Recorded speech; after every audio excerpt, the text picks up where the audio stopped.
Just run. Wh- Hit me. Yeah, everybody heard that. That monstrosity. Monstrosity? No, never mind. What were you going to ask? You know what? Here we go, chat. I actually did have a question for you. Here we go. Oh, yes. Okay. I know you're going to say no, but I'm going to ask anyway because I really like this idea. Are you ready? No. Are you sure? Yes. Let me get everybody in here really quick. And by everybody in here, I mean pulling up my YouTube chat as well because I need to have a pop-up window so YouTube chat does not feel neglected because I am everybody's beautiful little chat cherub. Cherub? Jason. Sir, yes, sir. So you have a model over on this side of the desk that people can't see. Which side of the desk? This one over here, like where all the other models are. Right. Okay. The Archangel from what was it? What's the cities? The cities one. City-states. City-states. How can I get you to paint that like a dollar bill? That's not going to happen. Because the whole face kind of it's like the dollar bill. Well, yeah, it has the Illuminati looking symbol. Yeah. So how do I get you to do that? Because I think that would be a cool color scheme for that thing. You don't. You don't, or I don't? You don't, because you have no sway here. See, that's the thing. What would I have to do to get... Do you have any interest in that? Can you pop in close? I could pop out. No. See that tone? You can... So you're not going to do that? No. But do you think that's a cool idea if you had an extra one? I think that's a very cool idea if we had another one. Oh, okay. All right. We're close. How about just the head? No. Okay. Chat, I tried. I know none of you care. Chat didn't even care. I know. It's not like Chat's sitting there waiting with bated breath to do any of this. You're making this stuff up as you go. You see this kind of abuse I take? You deserve every bit of it. Elder abuse, chat. You're not even an elder. Oh, I'm an elder. Oh, I'm an elder. What's going on? I'm an elder. Wad, Wirehead, Commando Ken, Sarcastic Grandpa, Scorched Earth, Rattle Can, Vector, Mullets, TG Corgi, Chaos Angel, F-Man. F-Man? F-Man. Haley, I think that's what you're... Haley? Haley? Is it Hey, like Holly, or can I just call you Hallelujah? Hallelujah. Ghost Hunter. What do we got in here? M3 Stout. Cairo. Hallelujah. Hey, no, blah, blah. You can't sing. We're going to get flagged. Why? They're on a rampage. Who is? The world at B. They'll take us down. Do you even know what you say half the time? Yes, 100% of the time, actually. Now, does it mean anything? Oh. Potentially not. Okay, yeah. I do know exactly what I'm saying, though. Haley is fine, but I want it to be something else. Hallelujah. Hallelujah. Hallelujah. Hallelujah. Hallelujah. 5-star. Chris is 93 according to the music app. That's also true. That's true. Cyber Spy, great. Oh my goodness. Thank you. What'd we do? This is a great question.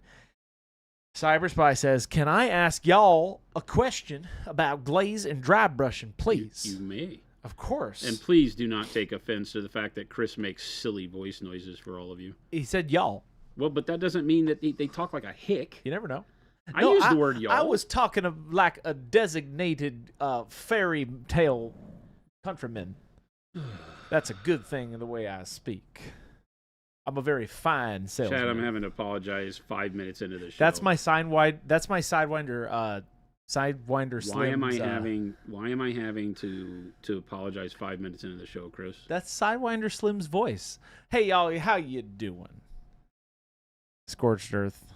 Thank you. Thank you. Cyber Spy. Cyber Spy says he not wrong. Cyber Spy's going there. Don't yell at that man. He nailed it. Oh my gosh. But yes, Cyber Spy, please ask your question. We totally can help you out. Glazing and dry brushing. Glazing's like one of our #1 questions. It is very often. I'm doing it right now. So ask away and I will use what I'm doing right now, even though it might not be the color you're wanting. But I am glazing, my friends. I am glazing dark hot pink onto our flesh. Oh, okay. Plump, what's going on? Paint Liquor, what's going on? Hey, if Bald Man is not bald, is plump, and crunchy, or not plump nor crunchy? I don't trust anybody anymore. Okay, neither do I. Because I have all these beautiful facades built in my mind, and then I meet these people in real life, and they're beautiful and wonderful, and I'm like, you're not bald. How does this work? It's like every time, it's like, yeah, Chris, I'm not bald. It's just my name. I'm like, it flips me. It takes me on a spiritual journey.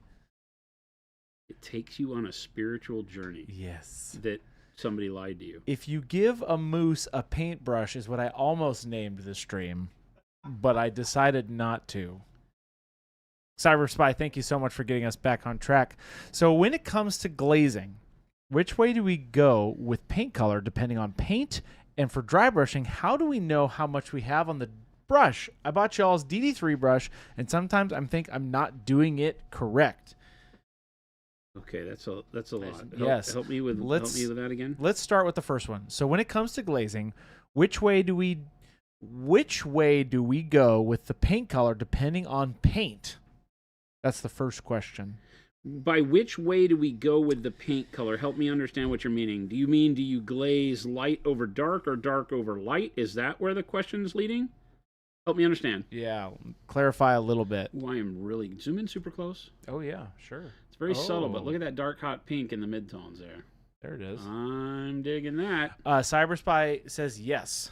Okay, so when glazing, you can glaze either way. So if you're working towards your highlights, glazing lighter colors over darker colors is going to be the way to go, just by virtue of wanting to go to a brighter color. You can also glaze lighter colors over darker colors to brighten up your shadows to some extent, or your midtones. A lot of times you might find yourself painting with too much contrast. Maybe you started with a black base and you're working up to a gray, and maybe you get to where it just shows as black and bright gray because you don't have the midtone. So you can glaze the bright gray back into your black to kind of give you a smoother blend between the two. So you can use it that way. And then you can do the reverse with dark colors over light colors. So you can glaze shadows in. I'll be doing kind of, not really both, because right now I'm glazing a midtone over midtones. So this is the color we're using, this dark hot pink. Okay, and you'll notice that it looks bright on my skin, right? But up against this stuff, it's not going to show up that bright because of the way we're glazing it. So let's look at where I want to put this. Aha, right here, right? So as I go in and glaze some of it into my midtone here, I'm using it to bridge the gap between shadow and highlight. So I want it to not be too bright, but I want it to have enough of a punch of color to make a difference in there. So again, just kind of running it right up between that brighter orange that I have and then the duller orange that looks more brown in the midtones. So I'm kind of running it right in between value-wise because I'm wanting to add color mainly, not value. So I'm not looking to add brightness or darkness. I'm just adding hue, so that I have a little bit of a flush tone in the skin, almost like, blood under the skin, even though that's not what it's representing here because this is fur. But I just want to have that little bit of reddish come back in here and take us away from all the brown and orange, go in a little bit different direction. So I'm just kind of glazing, just stippling and feathering in between my other colors, right? And it can have an immediate impact if you choose the right color or layer it correctly. I try to glaze in 1 to 2 coats max. So you'll see I'm getting quite a bit of color. The way that I'm able to achieve that is I'll go with a little bit of a brighter color than you might think would be necessary for this. Yeah. Because I'm not getting the true nature of dark hot pink here. Mm-hmm. It's a little bit darker than I would like because I'm putting it over midtones. Okay. But if I were to use like a dark magenta, this would be darker than I like, is what I mean to say. So now using the dark hot pink is brighter than dark magenta. And so it gives me more punch every place I add it. And so I'll be able to do this in just one swipe, right? Like look at that on the knee. Looks awesome. And this little hint of magenta now that I'm getting from the dark hot pink up through the fur Just helps give me a little bit of a tonal shift, a little bit more heat in the midtones on this stuff. Yeah. Right now, if I were to put it over the bright orange stuff there, the Nova orange, then all of a sudden that would become pink. Yeah. Right? And that's not what I'm looking for. So I'm doing it in the midtones. So that's a midtone color in the midtones. I could do this in the shadows too, and it would sort of brighten the shadows. That's not what I'm looking for. But darker colors where you want it darker, brighter colors where you want it brighter, and everything in between can be used the same way. So glazing is capable to be used with any color. It's more learning where and what you're trying to do. Okay.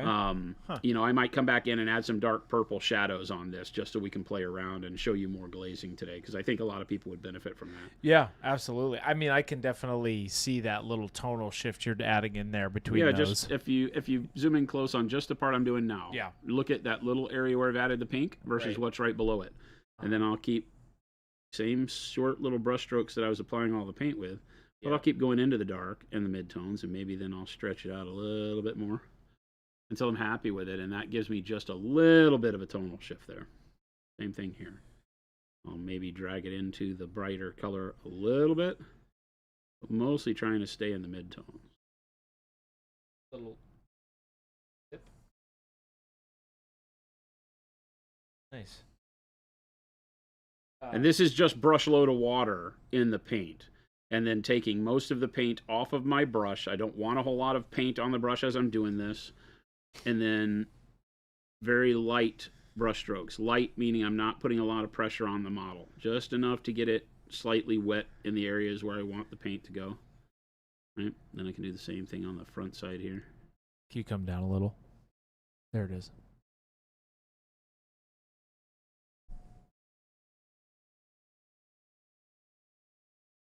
Use my finger smudge technique where I can blend with my my finger.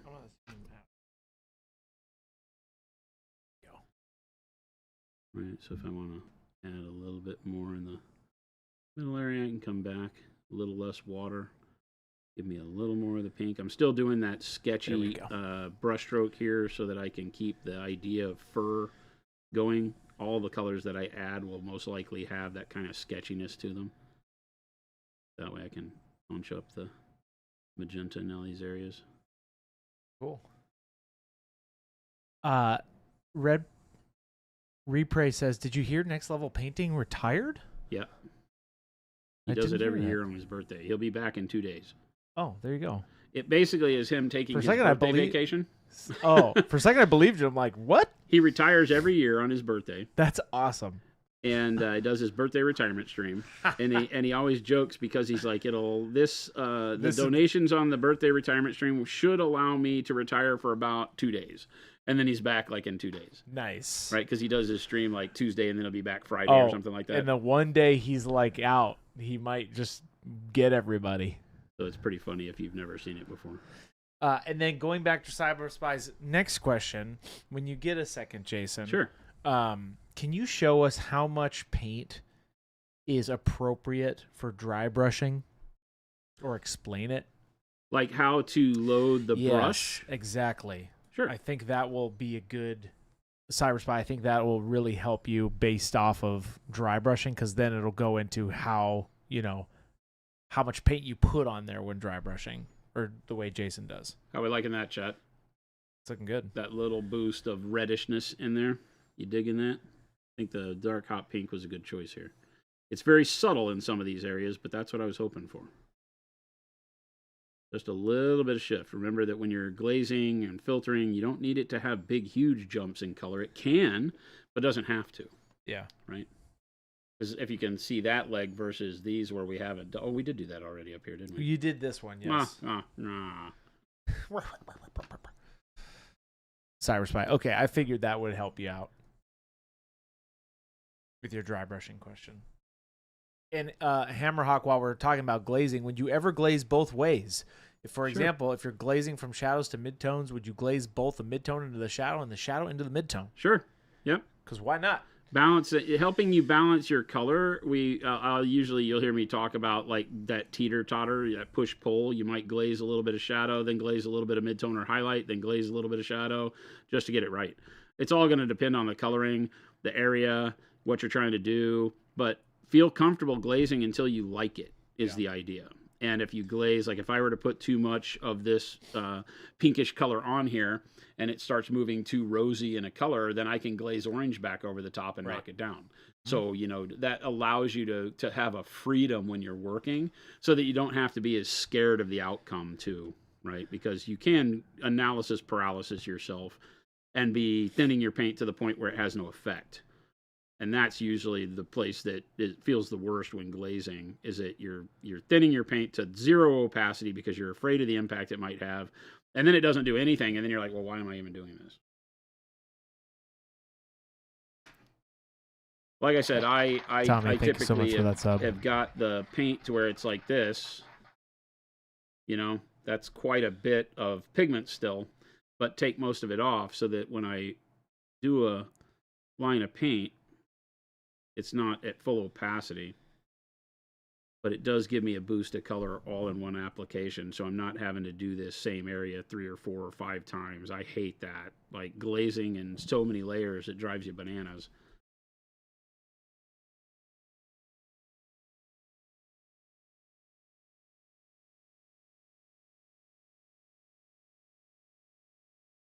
You could also do this with an airbrush.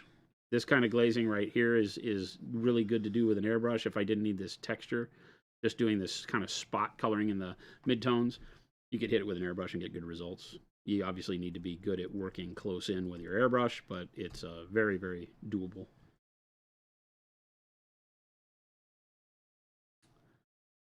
And I really like that. Yeah. The butt area is the only area I really haven't gotten. And then fronts and backs of legs. Cool. But give me a minute. Remind me about the dry brush thing. As soon as I'm done here, we'll start. Yeah, that's fine. Yeah. We'll get it.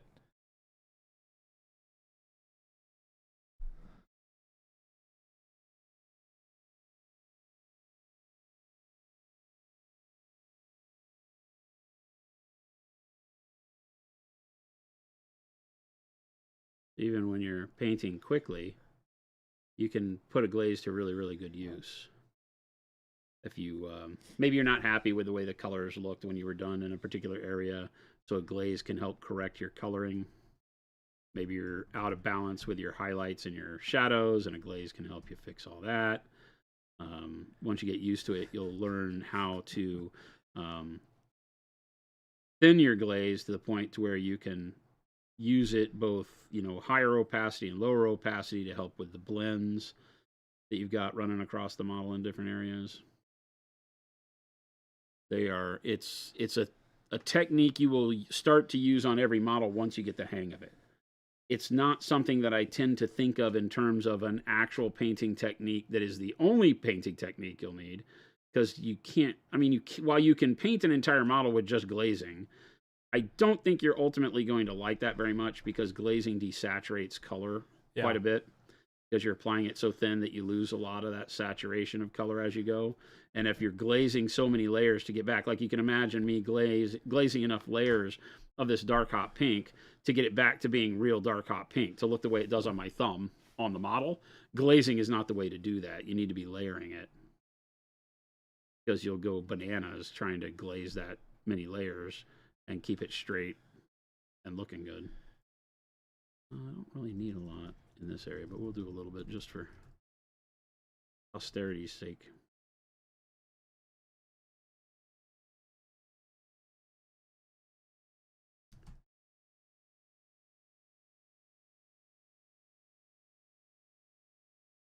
And you'll notice me smacking my finger against the model every now and then. That really helps with glazing, just to blend the edges if you leave a hard edge. Yeah. You know, like if I just want to very quickly come in and add a little bit more of this color down the length of the shin here, I can put it over the whole thing and then just kind of smack the edge with my finger, and it'll help bleed the edges into my other colors. But that gets me with no rough, large spots of color anywhere. And you can't really at first glance tell that we've done much to it. But when you start looking in close, you can see that reddishness in the mid-tone that didn't exist before, that really adds some depth to the skin. Yeah. Okay. All right, so dry brushing. The question being how much to load on the brush. We have a good video. If you can link the video where we did the Warriors leather chest piece, I think it's a good one. Mm-hmm.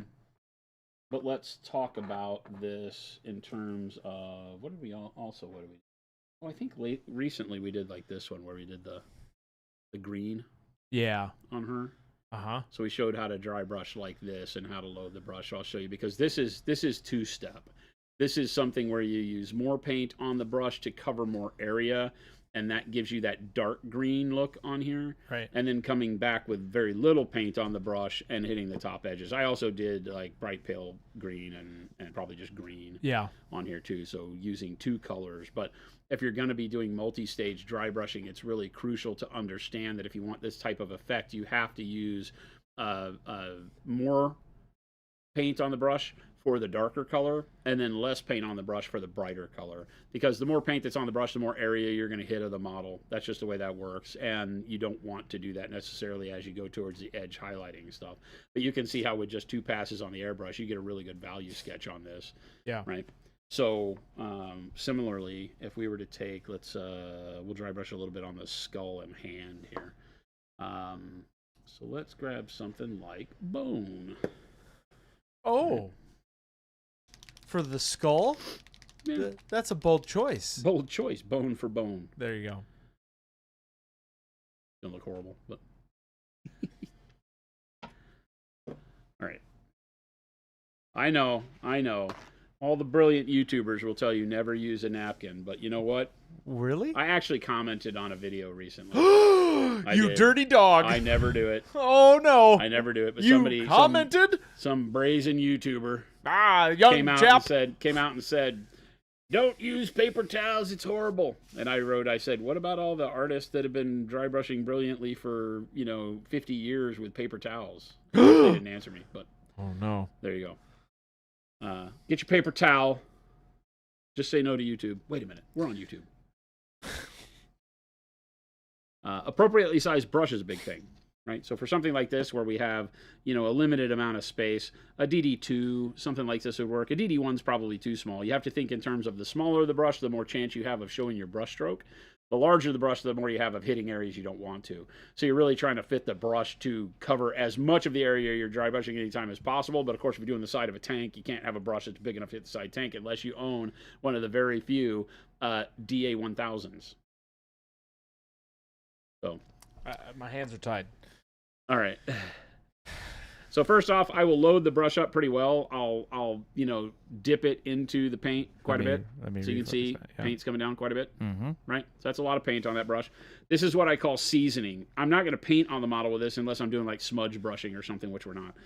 And then we're going to take most of that off on the paper towel. And then what I'm looking for is just very little color. Like when I go onto the paper towel, I don't want to see much smudge of color, just a little bit, right? And then I'll even probably hit it on my hand a couple times. And then I'll very lightly start to hit the area until I see brightness, zoom in close, until I see brightness like on that eye socket there, right? And then in making sure that I keep my brush always going in the same direction, top to bottom in this case.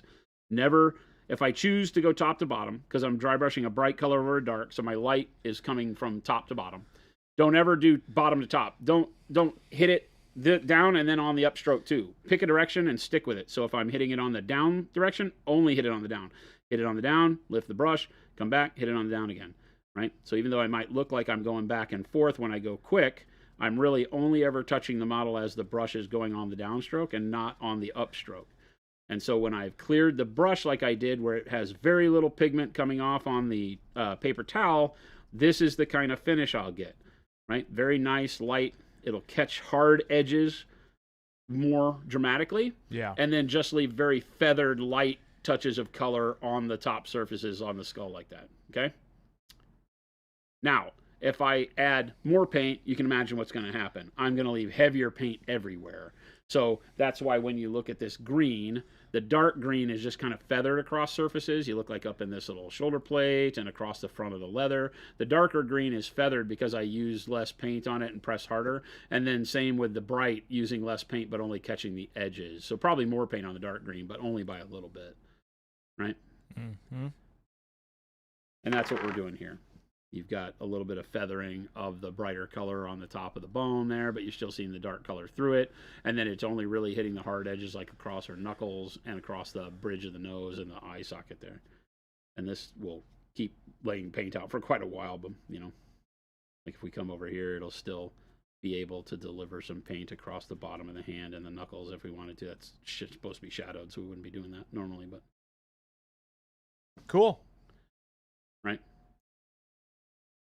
There you go. And it will feel like you don't have anything. And now that brush is seasoned, so now when I go back to my paint, I don't have to do much. I can just dip a little bit in there, and then again, you know, you notice how I get less paint off of it. But again, I'm going to kind of just squib it around, making sure I don't have paint on the side of the brush until it's barely leaving anything.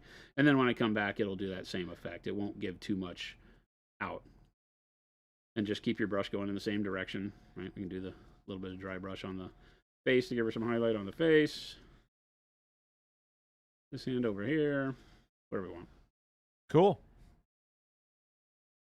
There you go. Hopefully that helps. It's a wasteful technique, much like glazing. With glazing, we put a lot more material on our brush, and then we wipe it all off on my thumb, so that when I go to the model, I just have the pigment the way that I need it. And then same with dry brushing. I put a lot of paint on here because it needs to seep into the bristles to be effective, but then you're wiping most of it off on the paper towel. And see, I still even can get more paint out. It's hard to see this color on white, but I still get some paint out even though we've used it. Cool. There you go. Do not clean your brush between loads with your dry brush until you start to notice or feel like it's doing too much buildup on the edges. Yeah. If you start noticing that when you hit the dry brush against the model, you're puffing paint dust, then dampen the brush and clean it off. But you should be able to do the brush into paint to the model probably 3 or 4 times before cleaning, you know, which should be able to dry brush an entire model how you want to, because it holds so much paint that, you know, you should be able to do the area you need to do a couple of times before you need to paint, or before you need to clean the brush. And remember, when you do clean the brush, dry it off as completely as you can, unless you're trying to cover more surface area, right? So using the dry brush as more of a paint coverage brush stroke, you'll want it to be more and more damp the more and more paint you want to hit the model. Got it. Right. That's the effect. The drier it is, the more it'll just catch the top spots, like rivets on tanks and things like what I showed you there. The damp, as you apply dampness to the brush or allow it to remain damp, the more paint it will leave with every stroke. Also, the more texture you'll get out of it, things like that. Cool. That Chi-Cat says, is there a good technique for cleaning the brush after? I feel like it takes an eternity to get the paint out of there, even with the soap. Dry brushes? Yeah. Well, you put a lot of paint into a lot of bristles, so you just have to soak it really good. Really but you can get clean it it in with there. the soap. It just takes more and more time for sure, because there's just more surface area to clean. But it's not like it's different than other brushes. There's just more bristles. Look at Jason's cleaning up his area. I'm taking all these paints and moving them. I'm gonna hate myself because we're gonna go back to Willie, and then I'm gonna have to. You just pull them go, back again. just to go over there and just grab them really quick. I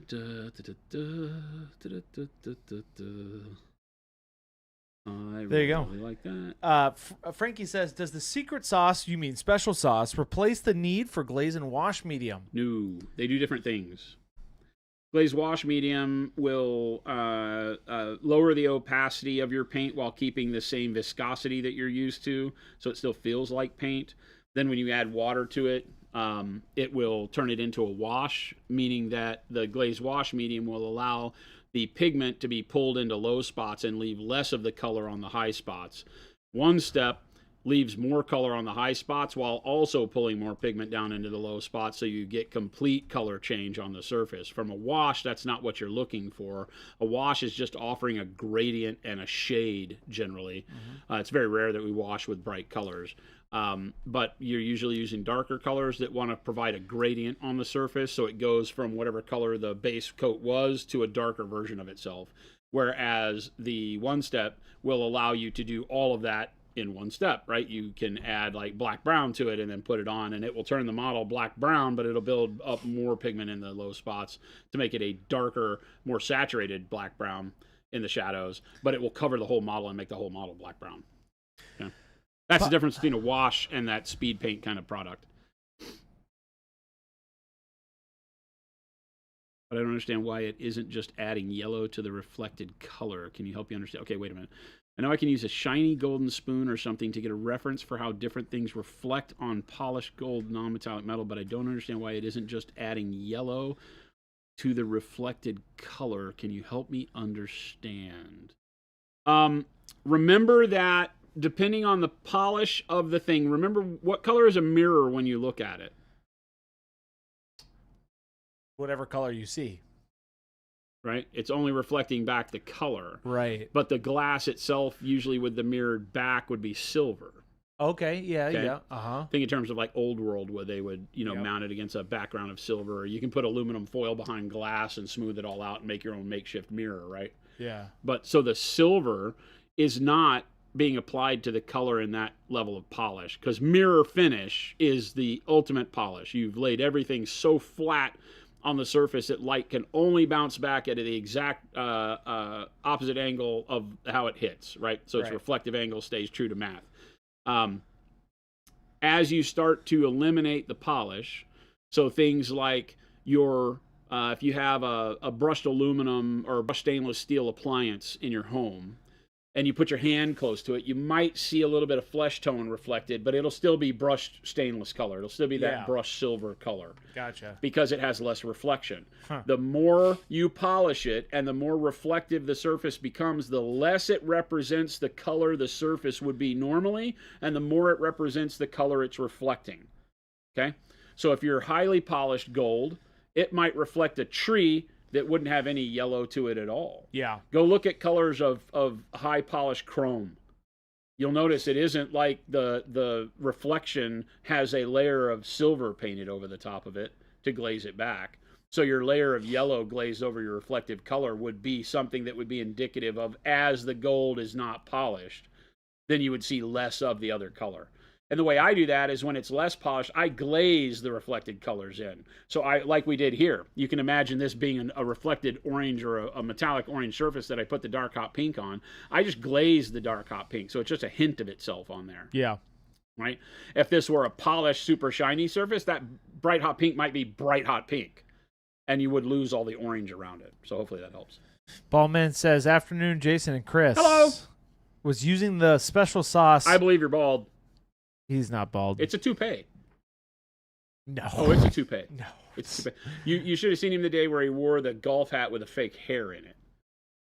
Like the Guy Fieri one. Yeah, I don't think he... No. Yeah. Baldman, he's really bald. Baldman, I've decided to not read your question. Was using secret sauce, but when I was mixing, it seemed like it was turning very foamy when I was trying to apply it to the Mini. When dry, it definitely looked fine. I was just curious if that was normal. Yep. Yeah, all paints at thin viscosity will start to have a little bit of foam applied to them as you shake them. So what it is that you shook the crap out of the medium and then, or stirred it, right? Yeah. And added air into the thing where the air bubbles are. The only thing that I will say with regards to how our paint works when it has the bubbles in it is make sure the bubbles aren't in the low spots, like the crevices in between chainmail, because it'll fool you to think you put paint there when you didn't. It's a bubble, and the air underneath the bubble isn't allowing paint there. So just go in and pop the bubbles in the low spots, just so paint can get there. But it won't cause any problem. You mean the crevasses? Mr. Fluff says, if I wanted to add a subtle blue tinge to a white material, would I glaze it into the shadows or make a super subtle blue wash? I prefer glazing into the shadows. It depends. If you want the blue to be indicative of the whole surface, then a wash could work. Because remember, a wash will still tint every surface it touches, but you can use a wash as a glaze just to complicate it further. So I typically say go ahead and glaze into your shadows where you want to see the blue and start there. And then if you also want that blue to extend a little bit lighter into the overall, then just thin your glaze way down to nearly, pure water, and then glaze it over all the white. You can get the same effect. Hot air gun or just blowing on the bubbles makes them go away usually. Bald man, you're not bald. I just want to make sure that's clear to everybody. It's called a hair system. Yeah, Frankie, it's a hair system. Rock, thank you. Rock, what do you mean you don't know what Keep it simple. Ogre testicle loincloth is? It's so funny that you just said that because I almost said ogre balls. Ogre balls. Ogre balls green. Ogre testicles. It's probably an amazing green. Absolutely, Mr. Fluffs. And great segue. Welcome in, everybody. Hello. We're painting up some. Hi. We're painting the elusive BOOSIUM. BOOSIUM. BOOSIUM. The elusive BOOSIUM. And yeah, we're painting some Conquest. The Elusive BOOSIUM. Bald man, Jason, I'm a part of a protected bald class. I don't appreciate Chris' rejection or protection status. Neither do I. Get with the program, though. He's not Yeah. changing. He's No. no. Literally that mean. No. He is literally that mean. This is the year of less forgiveness, bald man. Oh. More wow. evil. Evil. I just posted some Caucasian skin I painted in the work in progress and only looks that good because of your naming. There you go. Well, we're Awesome. glad you're utilizing it. Awesome. Lumberjack Okay. says, okay, my sauce is done. And fettuccine's almost done. Souse. Nice. The souse. Boosamusis Jones? Is that what you just said, Commando Ken? Boosamusis? Boosamusamusi? Boosamusi. Oh, okay, great. The one and only PMS. I'm thinking of buying one step paint to paint some trench pilgrims. Should anything change with my underpainting if I want to go more grimdark style? Should anything change with your underpainting if you want to go more grimdark? What would be a good underpainting zenithal highlight style color for grimdark if you didn't want to do just black and white? What would you do, Jason? Well, I guess it depends, because grimdark is like wizard's butt. What does that even mean? I know what it means. It's I get grim what and it's dark. I get what grim and I get what dark are. But to me, personally, that means more browns. Oh. Right? More earth tones. Okay. So I would start with more earth tones. Oh. But that's not what it means for everybody, you know? Right. And so I'm like, what does it really mean for you? What are you thinking when you want to see that army be grim and dark? Right? Yeah. Is it, because that's not always the case for everyone. Some people might say that it's having more grays and blood, and it might be more of a storytelling narrative thing where you just need to have more battle damage and things like that. So I'm always up in the air on that one. I think going with more earth tones is the right way to pull it off, because the more earthy tones you get, the more you pull the model into the environment, and that's really where you're going to get that effect. Because when I think grimdark, I think that it's like more realism, right? It's more like the horrors of war. You're wearing it. Yeah. You're wearing the blood of your enemies or your comrades that you've held as they've died, and you got mud all over you. That's grim and dark. That's grim and dark, right? It's very grim and dark. So that's the way I look at it. I like earth tones, browns, oranges, things like that would really kind of push the envelope. I miss some leaves here. I'm going back and grabbing those. Watt says, man, building the StarCraft Marines and started with the Marauders gave me a real skewed sense of how big the models were going to be. Didn't realize Marauders are basically like small dreadnoughts. Yeah, they're big. They're cool. Those are very well done models, too. Very large. After watching Jordan, like I said, I'll probably get that game when they come out with Abathur. Can you come down a little, Jason? No. There we go. I won't. Abathur would be really fun to play. I hope they keep him that way. I think that would be cool. Keep what that way? For the new StarCraft tabletop game, if they came out with Abathur, which they totally are going to, right?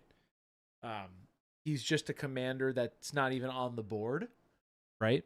Oh, but he's the Zerg. Yeah, he's up in the sky, essentially. He's not an actual commander. He's just like at the base or something. Okay. And he just buffs units. He just evolves them, which is actually really cool. So I don't know how they'll do that, but I think that'd be kind of cool. They'll have to come out with a model because he was in Heroes of the Storm. So they don't have to do anything. They don't have to do anything. That's true. Probably will. But it would be so cool. Gas Devil Painting says, just started painting Conquest myself. Nice. Started with the Guegom Ancestor. Nice. Nice. I've been having a lot of fun with them. They're great designed models. I wish that some of the older stuff like the Dwegom would get moved over into the new plastics. Yeah. Because you get really spoiled with the new plastics versus the old.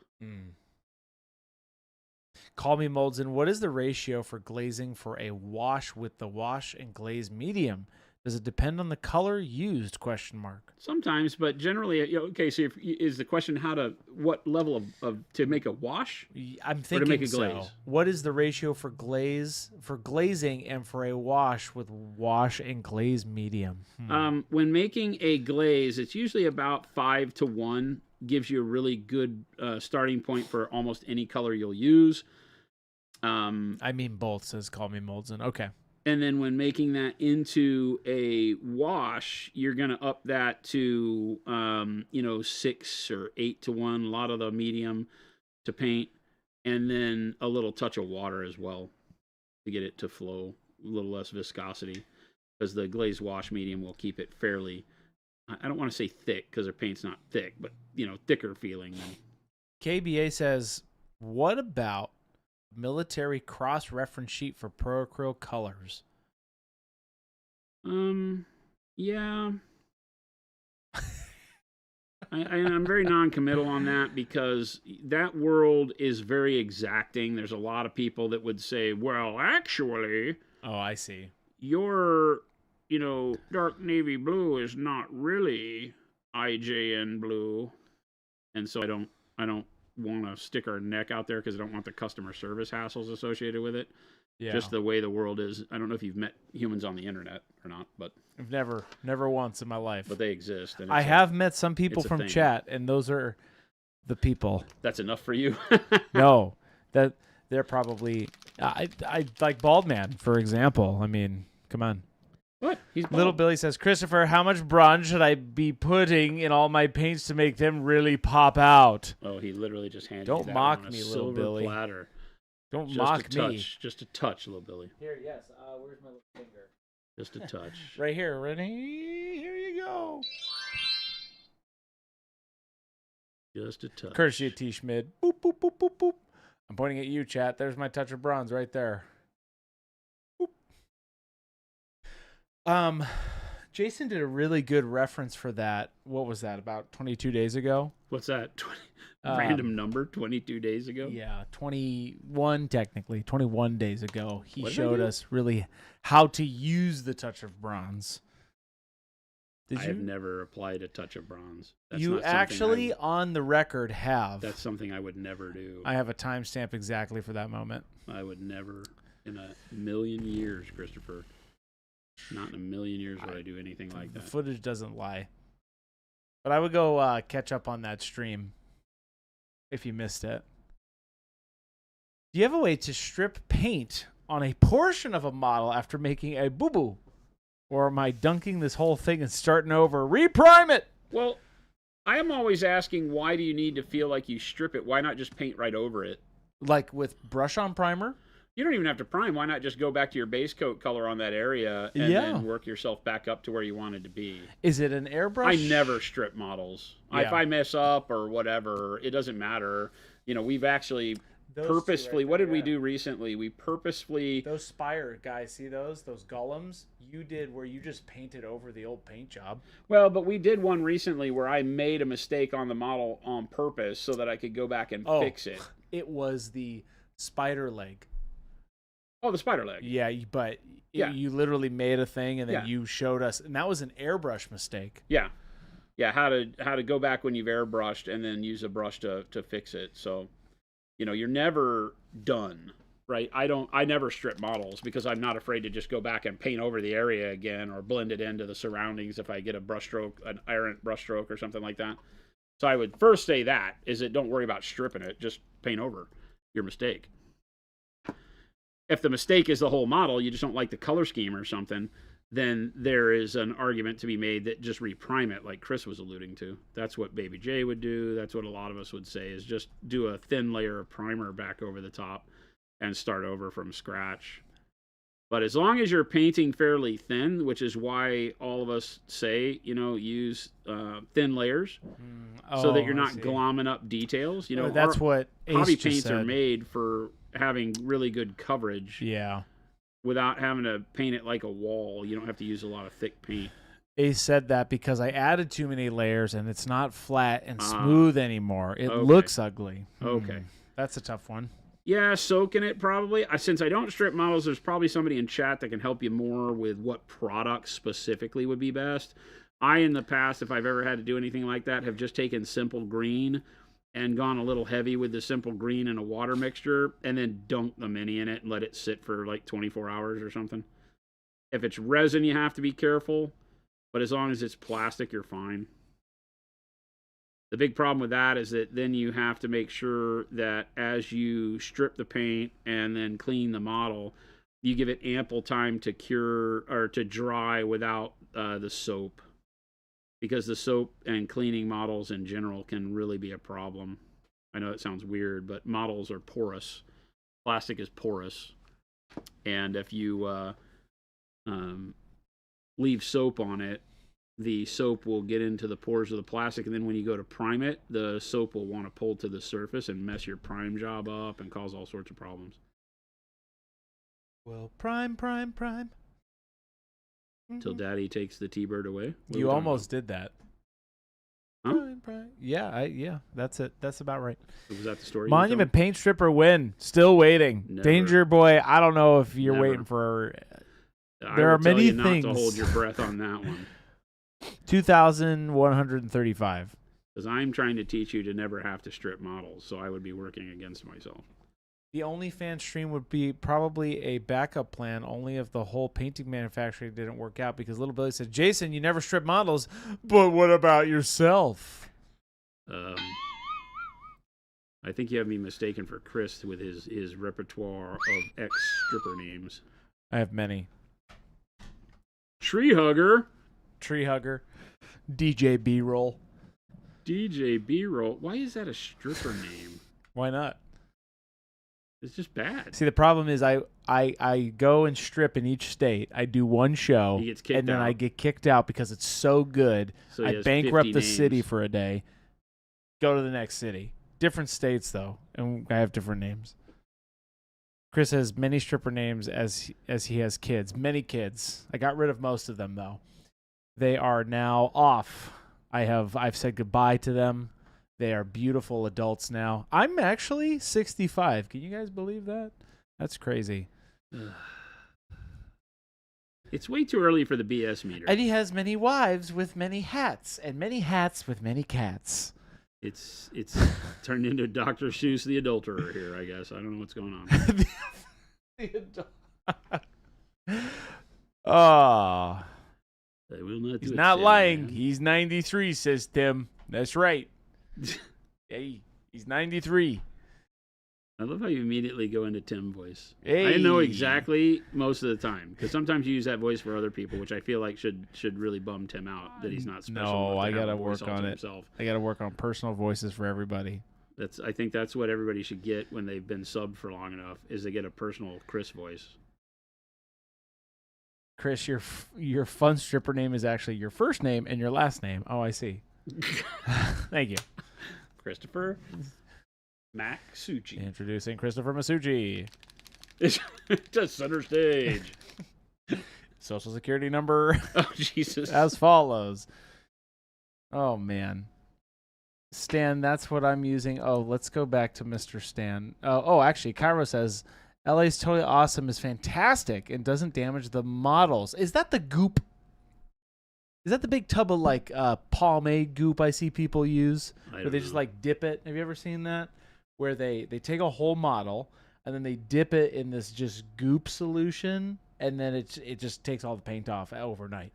It's very ugly, and I'm like, I will reprime a model every time. Because then, like, there's flakes of paint. What if it, like, gets up under their, Stripping is always the final option. But, like was Or is it mentioned the in first? chat, if you have a model that just is got so many layers of paint on it that's the only option That's you true. have, then definitely do it. LA Especially totally if awesome, you're okay. buying some of, like, the old Hammer stuff, right? Whether 40K or Rogue Trader models, and you find one that is like your life's dream to paint, but it's been, basically dipped 50 million times in, like, house enamel, then you got to do something. I guess that's true. If you've gotten a mini to that point, that's awesome in its own right, right? It's a very interesting fact. So, yeah. I just don't strip it. I know that there was a company at one point in time that it came up to us at Adepticon Yeah. and wanted us to help promote their paint stripper. And I was like, I don't do Have you that. met Baby J? I was like, I don't do that, though. I don't know. And I still have a big tub of it someplace. The Punisher, Fast Orange, man. You just got my nostalgia smeller going. Pumice. I love Fast Orange. Pumice is the key. It'll strip everything. Use lava, the liquid lava soap. I use that Fast Orange in my garage. It smells so bad. What? But The Fast Orange? But you like dilly bars. So I it's never the said I same like dilly thing. bars. I said the dilly bars are nostalgic for me, which there's a good portion of that. I'll admit I do like a dilly bar every once in a dilly bar moon. You know, and that was weird. I was talking about this the other day. That pink soap, like you'll find in restaurants. Yeah. That one, love that. Whoa, the chemicals are real. Silk pink. It's the smell. It's like the restaurant grade like health soap or whatever. Yeah. That you have to use. I know it all too well. I can almost smell it right now. Yeah, you have to use it. It's like, oh, this is the blah blah blah hoobity hoobity hobbity. It reminds you. It of cleans your hands. It reminds you of urinal cakes. It even cleans though it. It's not that smell. Yeah, But it makes you remember that you were in a public restroom. Do you clean your brush thoroughly after every session? Ask Ace. I love how you can't even finish the question before you start laughing at me. No, The answer is do not do as I do. Well, no, but here's to Jason's defense. You do treat your brushes well while you're painting. You don't abuse your brush while you're painting, would No. you say? Yeah. Like, no. But you should. The almighty chat. Yeah, we don't do that here. And by we, he means him. And by him, he means the collective captain of the ship. Jen hates it. I only clean my brushes when somebody in chat asks about cleaning brushes, and I go, here, chat, let's clean some brushes, which we did the other day and worked miracles. Yeah. So it's great content, but I'm horrible at taking care of my brushes. I beat the crap out of them. More because in a lot of cases I'm testing brushes, that we make. And so I just keep beating on them to see how they hold up when they're not treated well. Yeah. Specifically, because I always have to start from a premise that nobody out there in consumer He's land gonna will treat take them care of well. their brushes. Right. Right? I can't force you to buy brush soap and teach you how to do all that in a guaranteed fashion. So I make sure that the brush holds up well in the worst of conditions. And then I just kind of get used to painting that Well, way, heck, so. you use that Dauntless tester for like 6 months Oh, yeah. without really cleaning it a whole lot. The white ones I never cleaned. Yeah, I never cleaned. I wound up just switching it out for the second one. The other size. Gilborn says, want me to ask about brush cleaning every day at 3:45? No. Hey, can I no. see how you clean your brush? That would be great, though. If that's the new shtick. Panic Bomb. Well, in Jason's defense, cleaning brushes is a producer's job. Interesting. I don't have one of those. Where's that? Wow. Wow. Where's the? I thought we hired one once, but I could never find it. I see. I was looking forward to clean brushes. Can you imagine how much better the content on the show would be if our brushes were clean all the time? Is this it? Is this the end? Is this the big one? This is the big one. This is the big one, chat. Cashing out. No, I don't clean the brushes. I won't touch those brushes. I won't let him. I'm not doing it. I clean my brushes, though. You should, too. Did you hear the sniffle? Did anybody hear the sniffle? You can't. That's how you know he's lying. You can't hold that against me. I sniffle all the time. No, you don't. You Yes, do I it. do. It's a tell. Oh, Chat. no. X is in chat. How do we know he just lied about cleaning his brushes? Because That's you not heard true. the sniffle. You heard the sniffle. Hey, check this link out I'm about to send you all. Check that out. Blammer. Here, look over here. You should look over there because that's an amazing thing I just posted up. That is a video with Jen using Goop 2.0. if you need to watch and clean your brush, that's a great one to start up with. And everybody who X'd, you're banned. So There it is, Sniffle. They know it. See? There you go. Spitfire miniatures. How many 120 to 92 millibases can you cover with one tube of PA texture? What? Oh my gosh, a lot. Good God, 120 mil of freaking texture paste will do multiple armies. Oh yeah. You're saying how many 120 by 92 millimeter bases? I would get one tube. Is that the? If I'm not mistaken, that's the Knights size base, correct? 120. You'd be able to do an entire Knights army. Oh yeah, Easy. I'm literally doing Probably that right now. multiple Knights armies. Yeah. It's a lot of material. Oh, you have Chaos Knights. Oh, 100%. Spitfire, one tube. But I've been using the tip of the gradient style, or not gradient, whatever I want to use. What's the word? The way Jason does his bases, where he does multiple grit levels for different things. Yeah, I'll start with that video is coming out, by the way. And then I'll move to coarse generally. Ryan has edited that video. I need to review it. But you did a basing video stream. We did that in particular. Yep. Here it's right. Where is it? Here it is. Check this out. This is the long version of that Spitfire, but this is exactly what I'm talking about. But I would buy one tube to get started. I would buy a fine and then like a coarse or something like that. Fine and coarse work great together. You could, depending on scale. I think for Knights, fine and coarse is great. And then what I do is I lay down a base of fine on everything. Yeah. Either around the rocks that I put on using the stuff like the mulch, or just on its own. And then I layer in a little bit of the coarse in piles to give it variation of texture, for like loose gravel and things like that, and that works really well.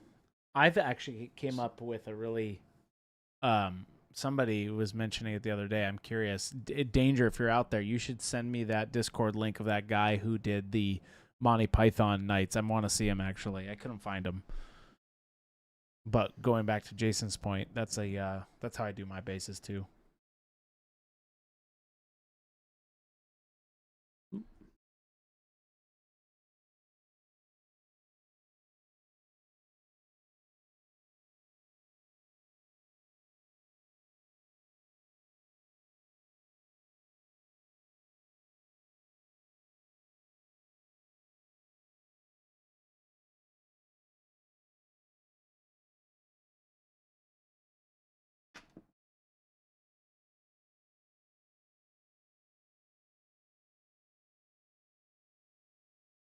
Oh, I see them right here. This is funny. That's hilarious. Are they cool? They're cool. They're a little bright, but they're hilarious.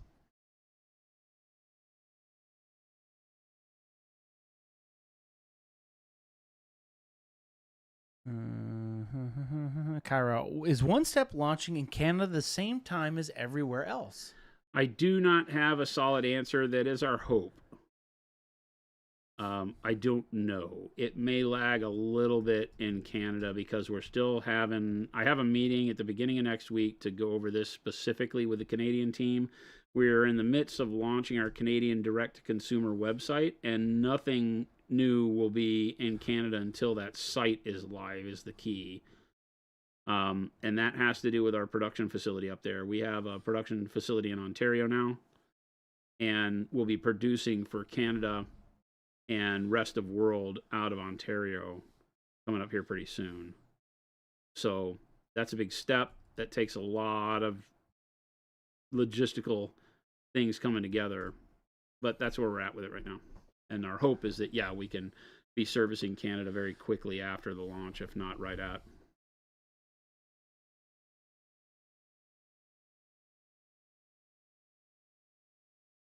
Tech Badger, take it easy.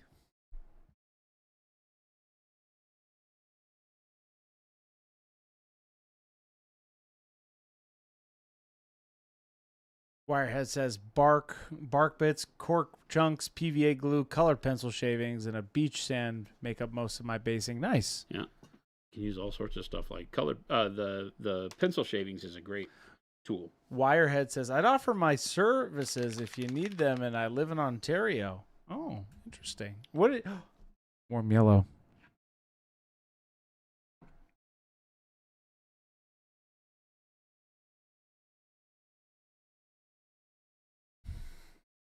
I thought it was Spaceball reference. Panic bomb.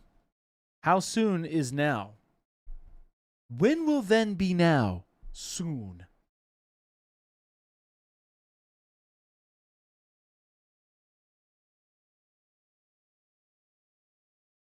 You'd be in Canada already if Monument North was in Alberta, says Repray. Alberta? Alberta? Where's Where? Alberta? Isn't that way up there? No. There's only a few that are way up there. Oh, they're way up there. Anything in Canada is way up Saskatchewan there. is. We're moving to Saskatchewan, everybody. Edmonton Yeah, is in there it is. Alberta. Alberta, Edmonton, Calgary. yeah. Is Calgary Alberta? Calgary. Edmonton is higher than Calgary. Interesting. That's way up there. Edmonton. I mean, Canada is way up there, but no, Jason, there's a lot more to Canada. No, it's way up there. You got to remember, all their populous areas are within how many miles of the border? No, Canadians? They're way up there. They're not that far up there. This is like a little Fortnite drive.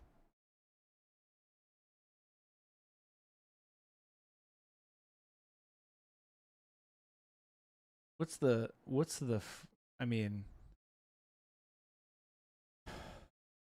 we're going to open up in the Northwest Territories, we've decided. No. Northwest Territories Monument Hobbies. No, we're not. That's way up there. Our freeze thaw only goes so far. We're doing the science testing for you immediately, right from the factory. Oh, that's just silly business. Chaos Devil Painting says, Jason, as a phenomenal painter, what would you say is the key to staying fresh and expanding? Thank you for that, by the way. Ooh, I great really appreciate question. that. Great question. So, Jason, what would you say the key to staying fresh and expanding? Like Paint all the time, right? Paint all the time, and don't always paint with an idea in mind. We talk about this a lot, how you'll notice I very rarely have a plan, and I talk about all the time that's what really keeps me painting in a more inspired method, because like this guy, I'm just playing with color, and as I see something that I want to try, we add another color. So if I didn't know where I was going with the skin, we wind up with a color that I really like, and boom. Yeah. Now you've had fun doing it, hopefully. It doesn't mean it always works, right? Because that can be scary to not have a plan. You're like, what do you mean you don't have a plan? Well, it means I don't care necessarily as much about how it turns out. I mean, I care about how it turns out. I just don't go in knowing what I want. I think is a way to say that. Yeah. And, and we can get great results. So I think that if you're an army painter and you have got a game system that you like, 40K, Age of Sigmar, Old World, Conquest, whatever it is, and you're focused on painting an army, that takes a certain degree of your brain power and concentration to turn the army into what you vision it as. And there's repetition there once you get it. So if you paint a test model, right, you grab whatever test model you got going, right? You say, okay, here's a test model. And so we've got this guy, and I'm really happy with how the color scheme's going. I might need to refine it a little bit or whatever, but you have a model, and then now it's like, great. The fun part's done in a lot of cases, because now the repetition begins. It's like, aha! And that's why you'll see me paint a lot of character or one-offs, and then the rest of the army never materializes. Because I have my fun in the exploration of the color, and me personally, I don't have as much fun or get as much value out of the repetition part of the formula. So it takes me a long time. Now, that means I have to either set a goal, So like, hey, I want this Weaver Court's First Blood army to be able to be played in a month from now or something like that. I'm going to Contrast. Maybe I want to take some of these models with me to Contrast to show off, or to play a game of First Blood in Poland. So then I might have a timeline. That helps because the timeline is the goal. And then the colors and the focus on the model become less so. I get to be more constrained by hitting the target of getting them done in time. Yeah. And so then the game becomes, okay, what corners can I cut? How can I be efficient? How can I make this look good and still get the whole army done? So that's why I like painting skirmish armies under a time limit. That works. But like I said, I think it's really about, if you're painting armies, keep a model or two off to the side that are creative models that you're not going to need for anything else. They don't have to be busts. They don't have to be daunting, big tasks. They can be just another Space Marine. They can be a fantasy model you like, but you don't play fantasy games. They can be a Space Marine because you don't play 40K, but you just wanted to paint that one dude. Keep them off to the side and just play with them, paint with them. That's why I made the texture trainers. The texture trainers are fantastic models that bridge the miniature and bust category, so that you can just reach over anytime you want and try something new. Paint the hair on this one, and if you don't like it, paint over it, and then paint over it again, and paint over it again. So, keep something that can help you in inspiration, both for color and just as a way to break out of the monotony. I talk to people all the time. This stream keeps me fresh because it makes painting not a business when I'm in the business of painting. That's the big thing for me is, hang out with your friends, maybe go be social at a local store and play a game, or sit at the painting bar, sit and just chat nerd stuff with friends or whatever it is. That will get your juices flowing again. You don't have to necessarily be painting. I'll go and listen to a Gaunt's Ghost novel, right, in the 40K universe, right? That I'm listening to the Gaunt's Ghost series all over again. I'm on Necropolis. And so, listening to the book will get my brain back into a fantasy, fantastical, imaginative mode. It doesn't have to be about 40K. I'm not painting 40K, but it's just that you're hearing cannon explosions in your head and force shields going down and titans exploding, and all of a sudden it puts you in a world of wonder, and now your brain is open to that. Because I'm a true believer that when we surround ourselves in our environment of things that are very modular and encased, business, work, I have this to-do list, I do this thing, it's in this box, and pop, pop, pop, pop, pop, and everything becomes very boxed and modular and fits together and efficient, that your brain gets tuned to that and only thinks that way. So find a way to expand outside and get your brain unlocked to where it can get back into the childhood wonder of rainbows and unicorns and crazy stuff, so that then when you sit and stare at your model, those creative ideas start flowing again. And that's really what I believe artist block comes from a lot of times, is that our brain goes into analytics mode too much, and then you can't be creative when you're in analytics mode. You just can't. It's too hard to hold both those torches at the same time. You got to pick one or the other, and sometimes you got to break away from one. If you're been creative, that's why coming back to work after vacation is so hard, because your brain's open and unlocked into the free space of not caring, and then you get back to your desk and you're like, I don't know how to do this anymore. I was drinking beers on the beach. How do I enter spreadsheet data? And so you got to refocus your mind on the analytical part, coming back the other way too. So I think that's really the big thing. Take the time to focus on what's holding me back. Oh, I've been bogged down in my work all day, because a lot of time you want your hobby to be the thing that opens your mind or lets you have fun after that work day in the box. But you have to take a moment to realize you're in the box so that you can broaden your brain outside of the box again. Because it doesn't just happen by picking up a brush. I think that's what frustrates a lot of people, is they expect the brush and the paint and the model to do something to them. And it doesn't.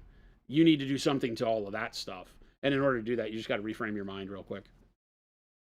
Well, there you go.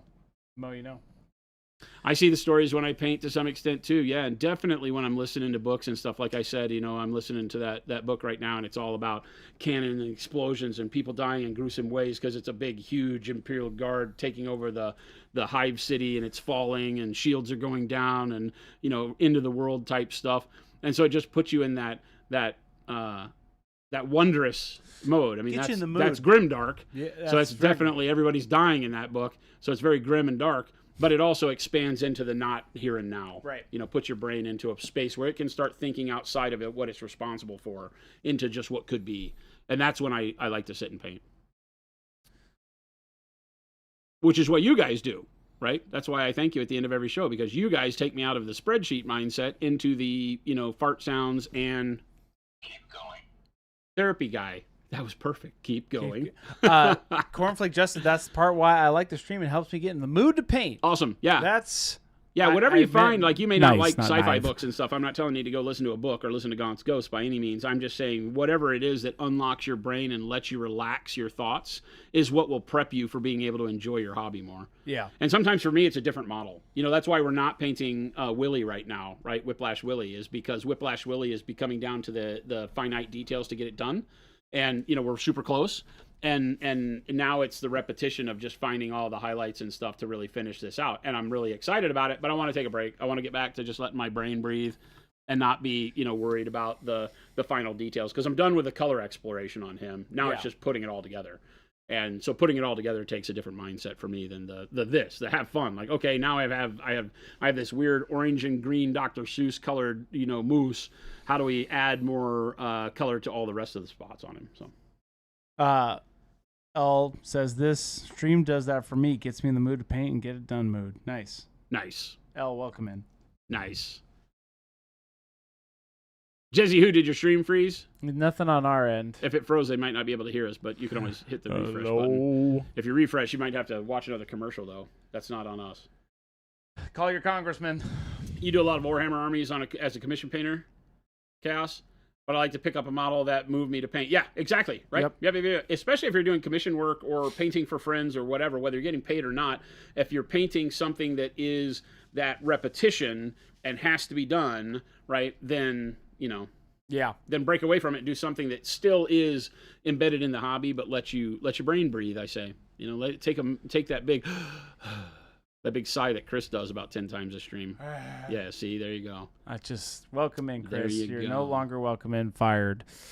Oh, I'm here. Yeah, froze. Oh, little Billy, rough. Seems like everybody had a little freeze and blip. Rough. I'm so sorry for all of you. Rough. Welcome back, though. If you are just getting back into stream from that colossal meltdown that Twitch just had. I like Harumpfenstein. Harumpfenstein. That's amazing. Harumpfenstein. You froze for me too. I feel like I'm very harumph the older I get. Harumph? That's a word that I should just add into my vocabulary again. What do you mean? Oh, harumph. No. Harumph is the old man, you know, like harumph. I'm just tired of listening to these kids these days. Harumph. Oh my goodness. That fur looks pretty.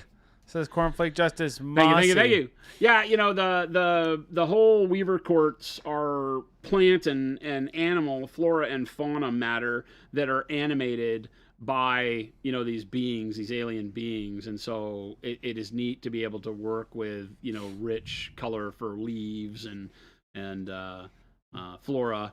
You know, I wish there were like more flowery things on them. There just isn't anything in the sculpt that lets you do that. But I'm going for more vibrant colors on these guys. So, having fun with it. Flapjack, give the governor a harumph. Harumph! I need to look at the box top, Hey, yo, because governor. I don't know what some of these materials are supposed to be, the way they're sculpted, and I don't know that I You have left it at your I house. think I left it at the house. It didn't. You harumpha bumpha bruffa bump. Harumph, can you bring them up? Gimred Knights? I won't. Okay, thanks. I'll do it on my phone, since Chris is such a ninny. I could. No, I'm doing it here. I don't need your help. Oh, I got this. Okay. He's got it. Actually, I was looking for it on your secret stream. Actually, see if I could find it. No, I just need the box art, right? You had it on the. Oh yeah, I see. I just need the box art to know what some of this stuff is. So, what's in the box? Don't throw the model, Jason. Jeez. What's in the box?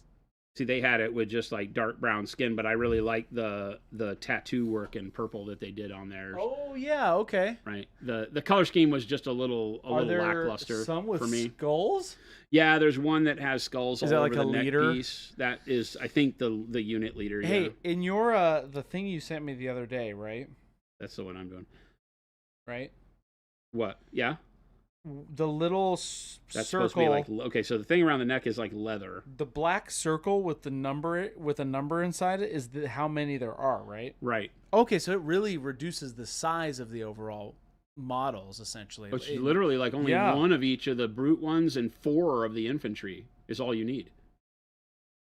I see. That's why I told you. This game's like 8 perfect. models. This game is perfect for you. It's because great. you like to paint these I models. love the models, but now they can each kind of be characters. Yeah. And the nice thing is because it reduces it to 4 infantry models, their infantry comes in sculpts of 4, and then they duplicate it 3 times, so you get 12 total. Right. Right. So now you get to paint 4 unique models even at the infantry scale, which is what keeps me going, because then each model can kind of have its own twist. Yeah, interesting. But I'm just trying to figure out what it is. So they painted all of this other stuff as armor, which I was going to do too, but they just did like metallic, and it's verdigris bronze on all the armor, and then like a weird dark blue. But I just need to know this material. This around the neck is leather.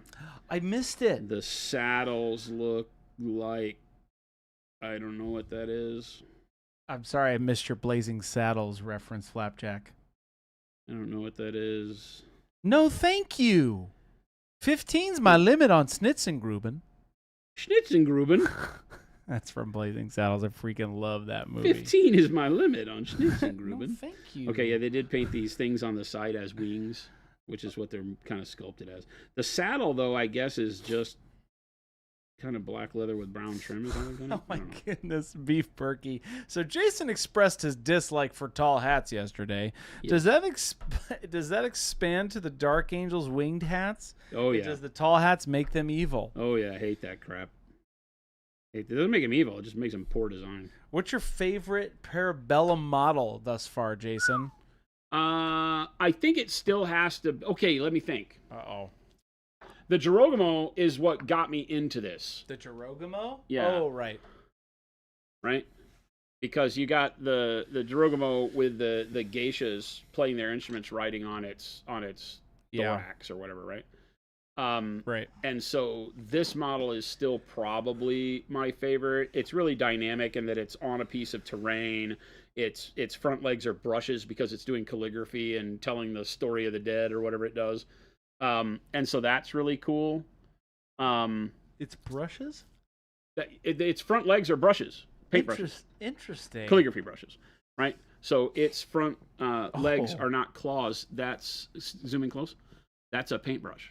Oh, that's cool. Because it has a scroll in front of it that it's painting calligraphy on the scroll with its front 2 legs. So it's just a really cool dynamic model. I have to leave this leg off because the geishas won't fit on if you don't. So I have to glue that on after the fact. That's cool. Yeah, so it's just a neat storytelling piece. It has a great narrative to it, which they do very well. But all the Yoroni, the whatever the hell this is called, the Domaru The Domaru models are great because I'm just, who isn't a fan of ghost armor? Yeah, Pulling this off in miniature form is so difficult. And while these models are really hard to build, this model is just dope. Yeah. Just dope. That one's right? pretty cool. So I think this one might take the cake, but all of the Yoroni models are fantastic. There's so many good ones. I mean, this thing, the Leonid, whatever this thing is, the Avatara. Leonid Avatara is fantastic too. They really have knocked it out of the park with some of the newer stuff. They just are just too dope. The bird for the Sorcerer Kings. There's so many cool ones. I actually do like your city state. That Archangel one's actually pretty cool. My God, it's so good. I would paint that. I would buy that model specifically to paint the it. Consumer Beast is so great. Too.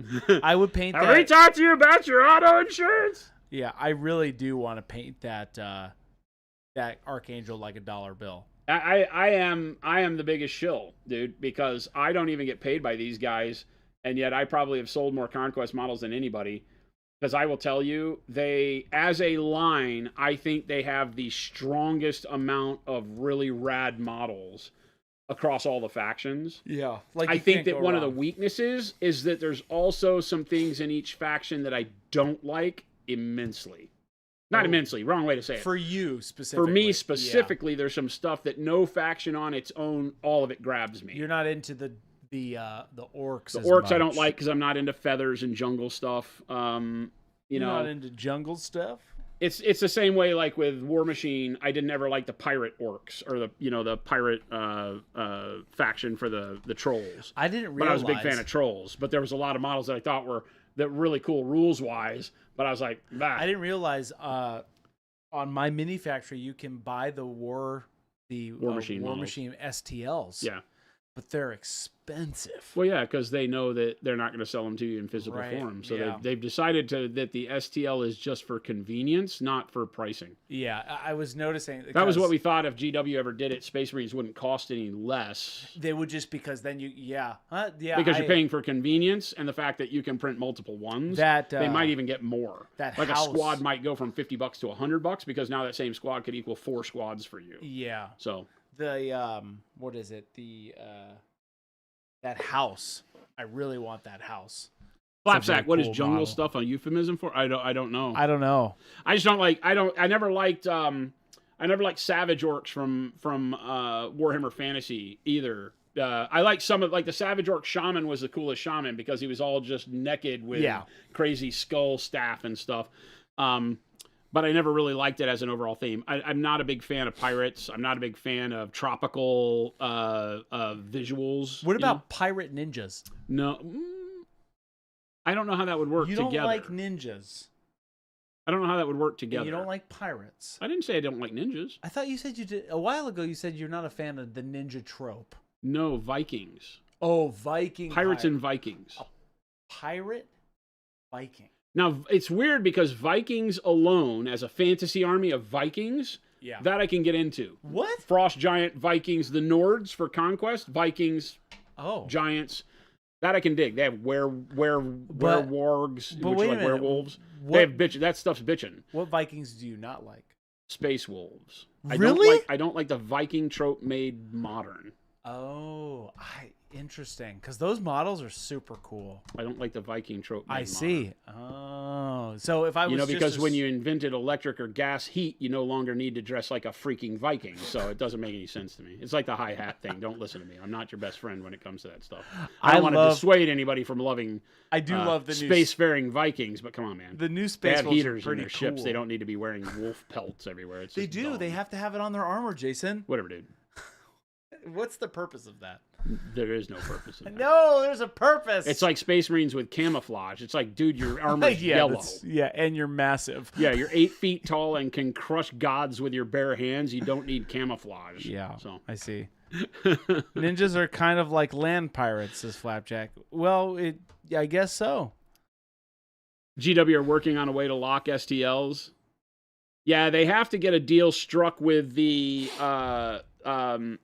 people from, it's not Lychee because they all license from the other company that makes the software, the slicing software that owns the firmware that powers most of the 3D printers on the planet is owned by the other company that does slicing software. CAD? Chi2 Box. Chi2 Box. Chi2 Box owns, from what I understand, they are the single largest owner of firmware that powers everybody. So everybody that builds a 3D printer has to license the firmware for the chipset from Chi2 Box because they own the patent. Really? So I don't know how deep all that goes legally, but Chi2 Box owns a lot of that. GW would need to strike up a deal with Chi2 to make sure that they had some sort of algorithm in the firmware or operation in the firmware to where the number of times an STL was done, every STL would have to be serialized, like with a UPC code, and then everything would have to be based back to the firmware to recognize that that serial code to then be able to put stop locks on how many times you could print it. And I do not believe the industry will do that for them. I don't think GW has enough money to make the industry do that. I just don't think they care. They'd rather just do what they're doing. It would hurt the industry to know that you just paid all that money for your 3D printer and they could turn it off at any time. Yeah, that's weird. Because the company you bought the STL from decided that they didn't want to have a perpetual license on your printing capability and they would turn it off. And that's a big legal battle. So yeah, I've talked to attorneys and stuff about it to see, because we thought about writing something that would allow you to do that, but it all comes back to having to be part of the firmware. So it's really, yeah, and think about it. Now, if you do that to people, now GW has to become a customer service company for 3D printing. Yeah. And because you're not in charge of how the print comes out and you can't guarantee the user, I mean, it's such a hobbyist thing. You may print flawlessly at your house. For every one of you that can print flawlessly, there's 150 million people who can't get a print to even work. Yeah. And so GW doesn't want to own that customer service nightmare. Can you imagine? If they just charge you $50 for a Space Marine squad and you went to print it and it didn't print because your printer settings were wrong, and then you're asking for refunds, and yet there's a digital file out there that could be printed for it. No, come on, man. Yeah, it's such a dirty problem that when you look at the business side of it, you can explain why nobody's doing it.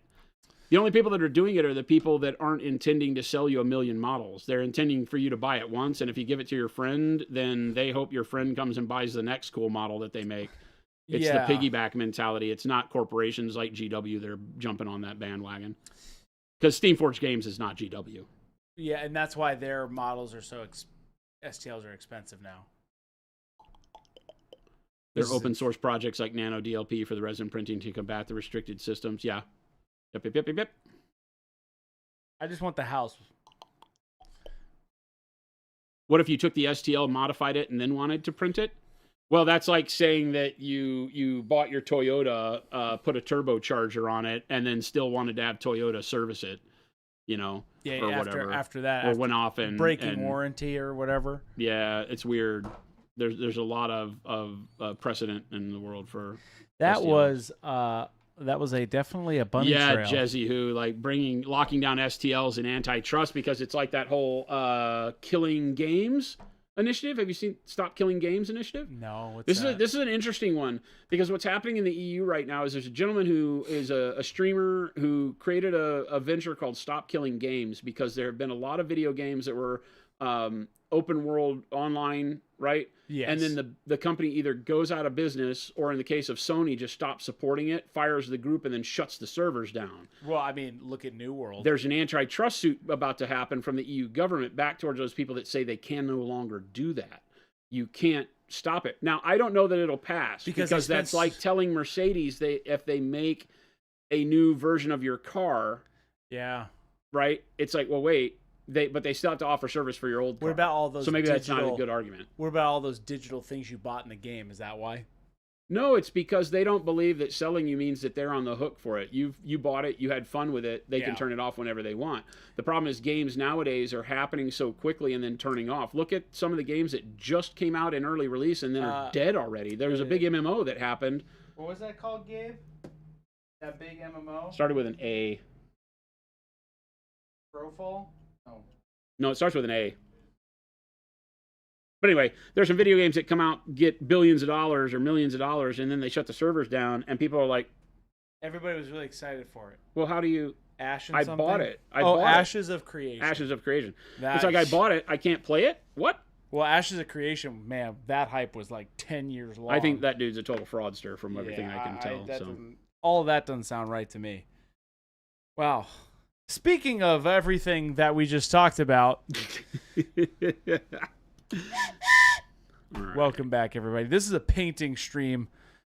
It is a painting stream. No more legal STLs. No more. That's a very interesting conversation, though.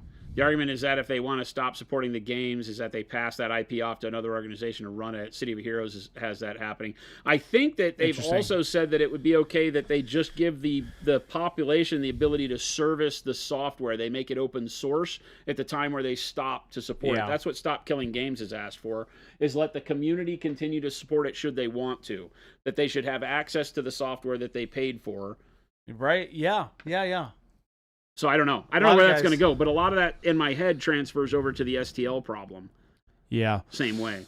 Sejith says, hey, I'm trying to paint white stripes on a dark blue background. Think a Shelby Cobra. Okay. Yep, sure. I'm struggling a lot with trying to get highlights and shadows on this pure dead white. Okay, so never start from white. Start from dark or mid-tone grays. Leaving it pure white makes it look like it doesn't belong, but anytime I try to shade or tint, okay, yeah. Yeah, if you start to work up to white from grays, you get a much better look. It looks more realistic.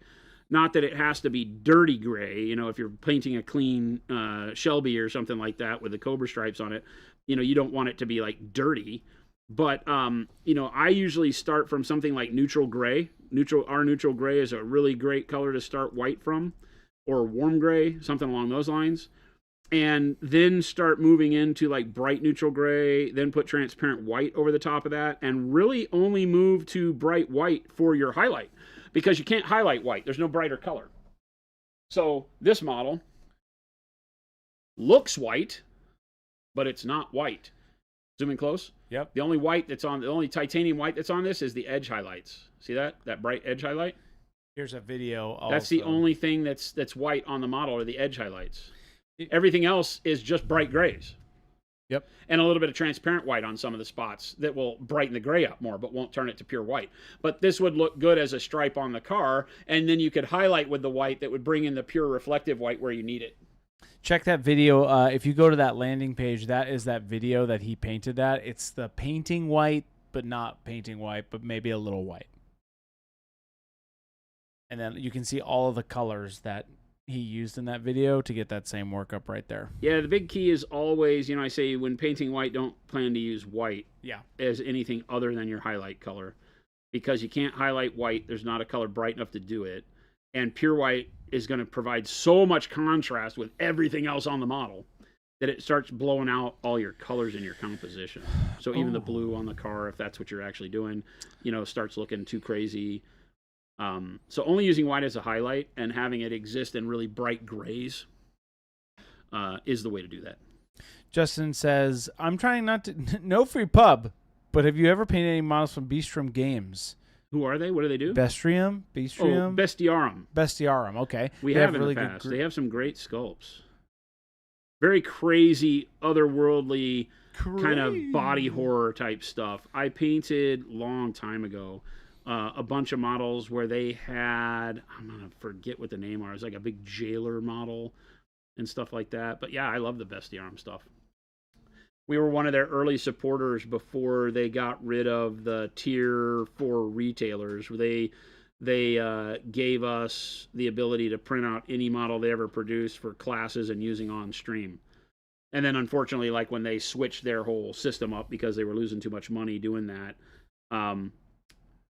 we got caught in that. They dropped our account and we just never went back to them because we weren't printing out any of their models really. That was back in the day of like the Mother Love and Paint party that we ran. White Werewolf Tavern, Bestiarum Games. There's some really fantastic sculptors and groups of artists out there that do that STL game.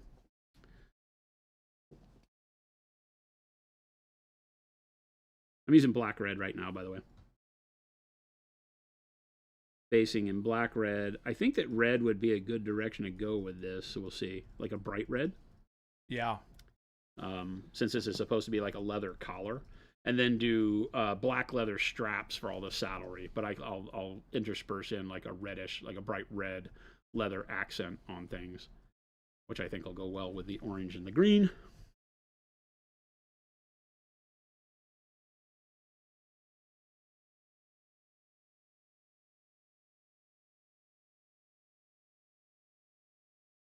I think Bestiarum, the only problem is that they kind of get wrapped up like so many companies do in one trope. It's always weird, undead, demonic stuff. So it doesn't transfer very well. Their style doesn't transfer very well to like the good guys. Gotcha. So you have a lot of good bad guys in their world.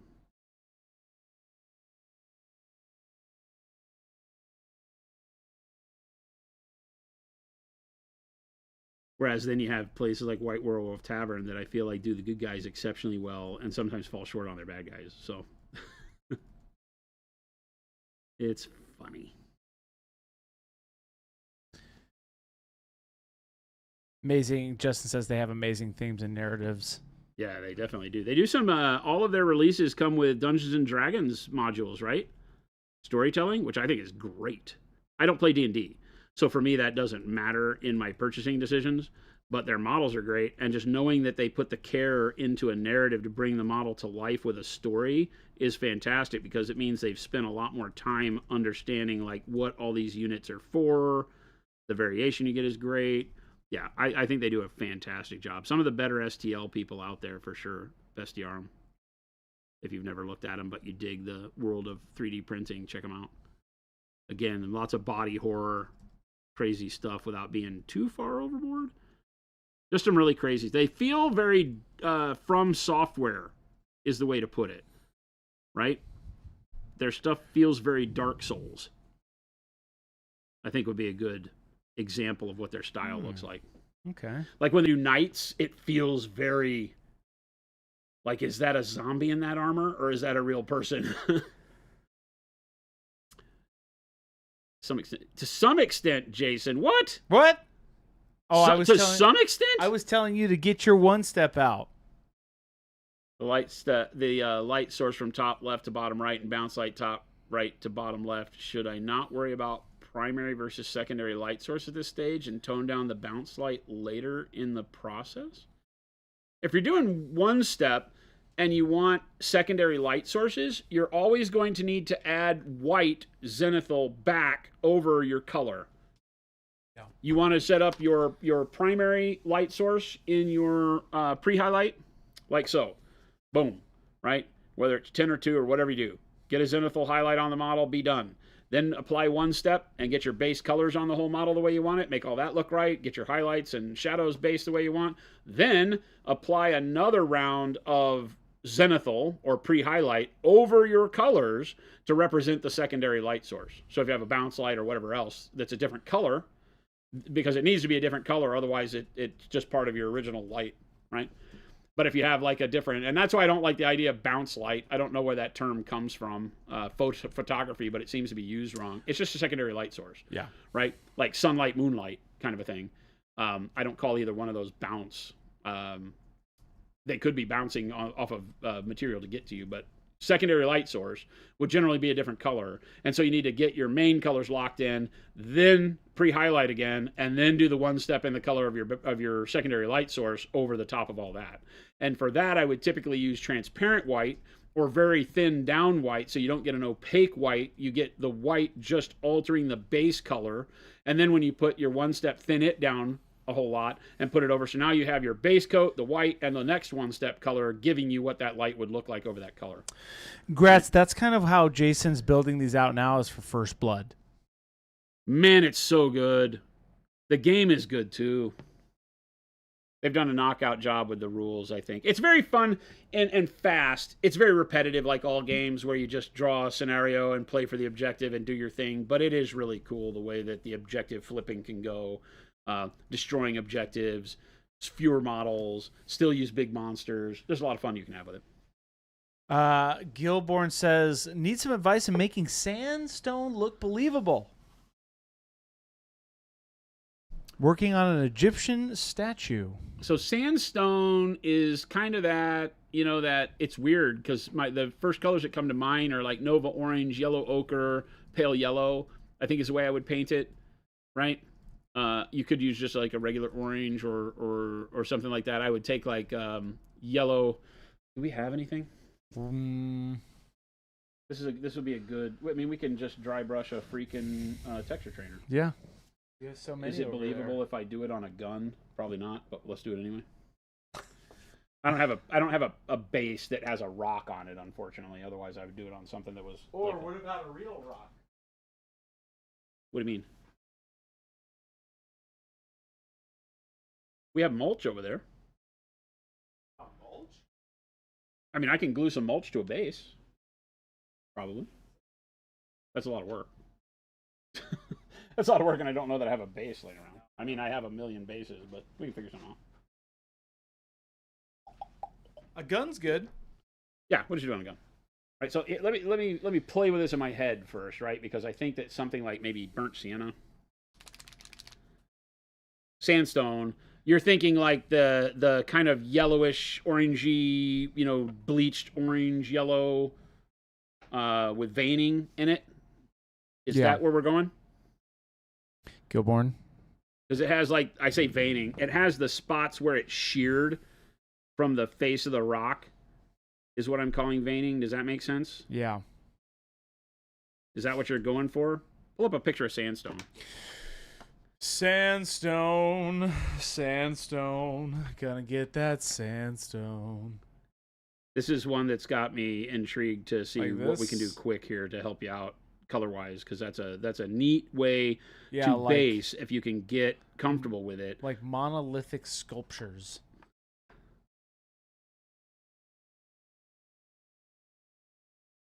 Monolithic sculptures. Well, just pull up sandstone. Right here.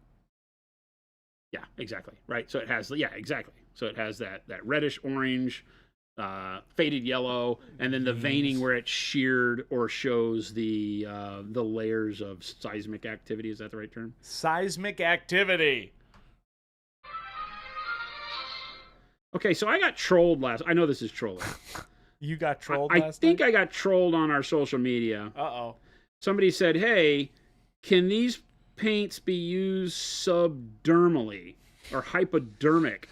How would I? Or they said, "How would I use these paints in a hypodermic situation?" And I'm like, this is just one of our generic Procurl ads. Yeah. So I looked at that and I said, okay, well, they mistake these because of the bottle for tattoo paint, because our bottles are very tattoo ink oriented, right? That's kind of where they came from. So, I was like, okay. So I said, I wrote back a note, very nice and polite. And I said, hey, our paints aren't intended for subdermal usage. They're actually, they're not, what do you call it? Hypoallergenic, nor are they sterilized, which you need to have for inks, tattoo inks. And then they wrote back and said, oh, I meant to say intravenously. Intravenously? So I'm like, I just got trolled, right? Like, this was somebody doing a don't eat the paint thing to me, but not being funny about it at all. So I totally missed it, thinking they thought we were making tattoo inks. So I don't know what to think about the whole situation. Interesting. Subdermally. So I'm like, I don't know what to think about this whole situation now. Yeah, right? Interesting. Yeah. They're like, hypodermic, applying this hypodermically. And I was like, that's not even how that works. But, okay, so these are not meant for subdermal, right? Well, I think for sandstone, we want to have something that maintains some yellow. As I'm looking at the picture, I pulled out dark warm flesh because I think that's better. Yeah. Than yellow ochre.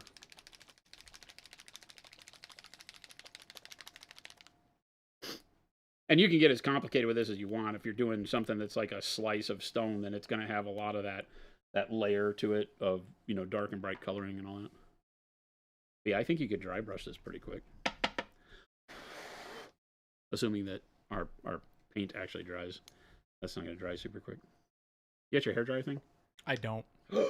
What, turn on the wait. Turn on the air compressor real quick. No, turn on the air compressor better. Here it is. Turn on the air compressor better. It's not as loud. like this Turn one? on the air compressor better. But what about this one? That thing's way too loud. It's way too loud. Just kick the compressor on. Don't kick it. Literally. I have to get some water. Yeah, raw sienna would be a great way to do this. But you still need a base of color to go over, right?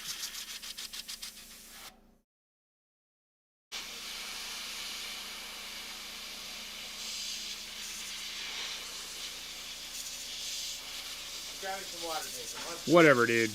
1 second. Whatever. I don't know what he said. He said he was going to grab some water. It's literally 5 feet from his desk. What is he talking about?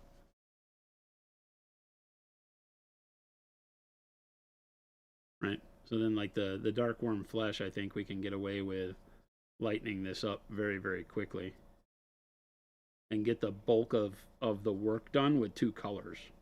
Look at that. That's the right choice.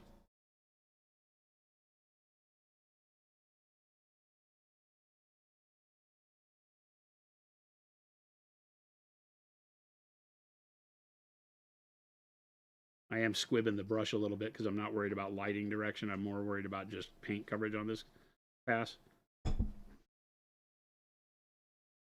I think that's kind of all you got to do. Let's go a little heavier with the dark warm flesh. Hey, man, that looks like some sandstone. Bobby? Cast Devil, thank you. Take it easy. Have a good night.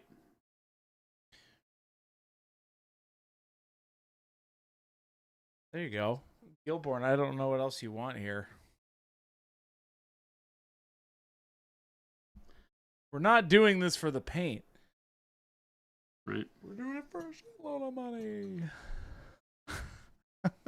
For what? No, Dr. Rhino's an avid Spaceballs fan and Well, would you knows stop it? and knows how he can get me with the quotes. Stop All it. right, Dr. everybody. Rhino, we're not going to play that game here. You can't derail Christopher with Spaceballs quotes anymore. That's I know okay. where you live. That's what this is for. I mean, let's keep it going. I'm just going to go with warm flesh over the top of that. Why, Hey, man, why ruin a good thing? You just do whatever you want. Why ruin a good thing? So I've burnt never seen sienna, a dark s- warm flesh, and A I think you're done. sandstone gun. I think you're done. Comb the desert. We are talking about. I swear I know where you live. That one was avian. Enough, all of you.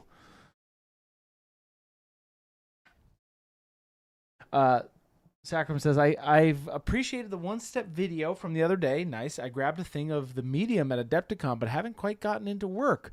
Any tips on how do you think the medium and paint ratios to use them? Boom. 2 or 3 to 1 with opaque paints. You're And done. also, we're going to be coming out with a series over There's a video the coming. next... That's not the only video. It was funny to me that everybody was like, but what about all the other questions I have? I was like, dude, the paint's not even out yet. Wait. Well, we got also, more videos coming. Yeah, we've got about...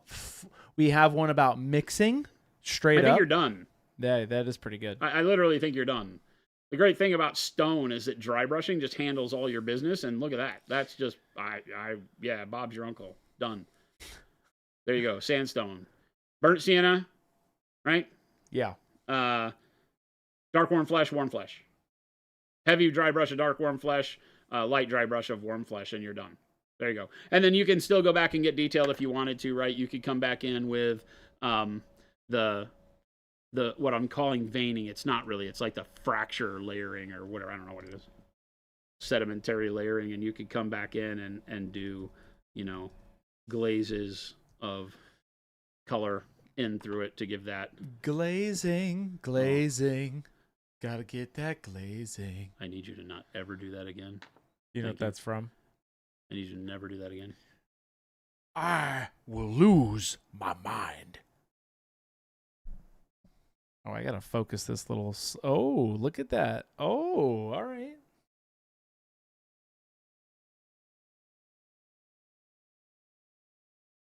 Cornflake Justice says, how long until Monument just sends us pure pigment and medium instead of pre-mixed paints? We do have the weathering pigments. Why would we do that to you? I don't know. Cornflake Justice, that sounds like a silly joke. But we'll do it. Tactical Santa with a gingerbread gun. Heck yeah, Jason. Jason, that is a great that comment was from Jason from YouTube. But Jason, this is also now a gingerbread. You could totally do a tactical Santa. That's a great idea. I love the theme. Congratulations, Jason. Oh my god. You've come up with the theme of the day. Tactical Santa with a gingerbread gun. Now I can't stop thinking about it. You've already made a real Santa model. Santa baby. Oh, that's demonic Santa. Look at that belly. We did that. He has a belly full of fire. Fire. He's coal-fired Santa. Coal fire Santa. He has zombie children in his bag. Ew. It's a Ew. kid. It's a foot. It's a kid- leg. Kid's foot. There's I just realized that, there's dude. a leg. There's little hands pushing to get out of the bag. That's horrible. Yeah, How tall is this guy? he's big. It's a giant, I guess. He's big. He that was the whole theme of why we had then. I don't know what you used to do back in the day. I don't know, you crazy mixed up kids and your drugs. That's why we had to. That's why we had to hunt him down, because Santa went rogue and got possessed, and so we had to have the security team from the North Pole on Rudolph. We don't the have red-nosed Turdurkian. Turdurkian. A Boosin. Turdurkin. That's what it was. He was a Turdurkin, which this was an homage to Ralph Bakshi's Wizards. We took the image of Peace, or Necron 99, the character from Wizards, and made this one. You made these? Yeah. Oh, right. You were. Yeah, these are Monument miniatures. They're very limited edition. If you happen to have these, this is an incredible set to own. This was the Christmas. We did 2 minis every quarter for a year, and each of the miniatures were a pair. And the Christmas holidays one was this, horrible Santa being hunted by. Do you I have? never can remember these? what the guy's name is. There's an actual in lore. There's a security guard for the North Pole, and this is him. And this is Rudolph, but we did him as a Turdurkin because it was intended to be the Ralph Bakshi homage. You made these STLs yourself, or you got them sculpted? I had them sculpted off of I drew these. Oh, you okay? Got it. I thought for I a did second, all the character design, and then we had them sculpted. I thought you got the guy from Wizards to do the sculpts for you, or the design. For No, these Bakshi's an old animator guy, so he's ancient. Ancient Ancient history, buddy. There you go. Never mind. I take it all back. Pepper and Rudolph. Pepper was the security guard for the North Pole. So that was Pepper and Rudolph, and then Bad Santa. Bad Santa. Very bad Santa. Jason, Yeah, so I designed those, and we had a bunch of models. We did a lot of stuff that year. I guess so. And if you have those models, they're great to own because... Do you still have the STLs? I do, yeah. We could still produce them. Why wouldn't we? Ilther. Did you have this one custom too? I drew all... Yeah, I designed all these. Where are these STLs? Well... We demand these, Jason. Call your congressman. Bring them out of retirement. Shrink them down. What are we doing? This was done as an homage to John Carter, the series, the Princess Right. of Mars series. This was the Ilther were a race of 4-armed apes in Mars, in Barsoom. And so I just named him Ilther. We should make these models, Jason. I just named him Ilther. How do we make these models? And then you've all seen Daedra the Wanderer. I'm trying, chat. We need this woman. Because Zoom in. we need to do this for an OSL because this is like the perfect model. Zoom in. You mean like this? Yeah. There you Zoom go. in, because Daedra the Wanderer, the cool thing with her is that from the lit side, she's alive, and from the shadow side, she's dead. This would be a great She needs model. she needs to see her dermatologist. This would be a great model to do OSL on for the people. Well, I just did. It's right there. Can we reprime that one? Ephria. Well, that one's... She's on a lot of banners. Ephria. This is my favorite. We don't make these, though. Maybe we will. Never say never, right, Jason? We have boxes of them, but I don't know that they're good models. Well, I think the boxes that we have in the other room over here are the rejects, the print rejects. Because if you got an Ephria model, I literally 3D printed it myself, cleaned it, and packed it and shipped it to you. Probably. Jen and the team might have packed it and shipped it to you. But I printed and cleaned all these models. Every single one of these that was made, I printed, poured the resin, cleaned the models, pulled them off the sprues and everything. So X up in chat if you want to buy these. There you go. and then Why don't we do that, Jason? He's ignoring me. Cosmo Protheriol. This one I think we should do. Many X's. Cosmo the space gorilla. He's the gorilla. This is my ode to Pascal Blanche with his color schemes. We painted this guy in like 45 minutes. To show you very down and dirty X's. OSL and light sourcing when and using cool color palettes. Everybody wants them, Jason. So Look at that. There's our market research right there. I make good stuff. Let's make it again. I Bring them back from the dead. I won't. I promised people they were limited edition. Why would I couldn't do that to people. No, make different versions then. Oh. Well, I mean, I make cool stuff now. Make more. Dance. These are great. I make cool shit now. That's true. Technically, Adrian Smith designed these. I didn't do the character design on these, but Yeah. We make great things. And by great things, I mean great things. Jason, sir, yes, sir. are you going to keep going? No, why? Is it time? It's time. What? I have 2 minutes. You have 2 minutes. 2 minutes to finish this black red. Sugar Rush says, you don't make cool Xmas stuff now, though. Hey. Hey, Christmas. We don't talk about Christmas here. Never once have I mentioned Christmas in this building. Oh my God. The lies just keep pumping out of this guy. Gilborn says, how do you clean your brushes? I see what you did. Bastages. I see what you did there. You bastages. How do you clean Sable number 3 brushes specifically, Jason? They literally want the stream to go another 45 minutes as I clean my brush. Oh, I'll hit the stop button. I don't think Chris is having it today. This is very mean. I'm not. What? Dr. Rhino says Forceworm is going to make some changes to the I can't pronounce that. Michelati models based on our conversation. Cool. I think you will like the new versions. Ooh. Cool, yeah, it was just like I think we talked about. You know, it's like skeletons are very hard to make interesting because they don't have enough surface painter for painters to love I them. love skeletons.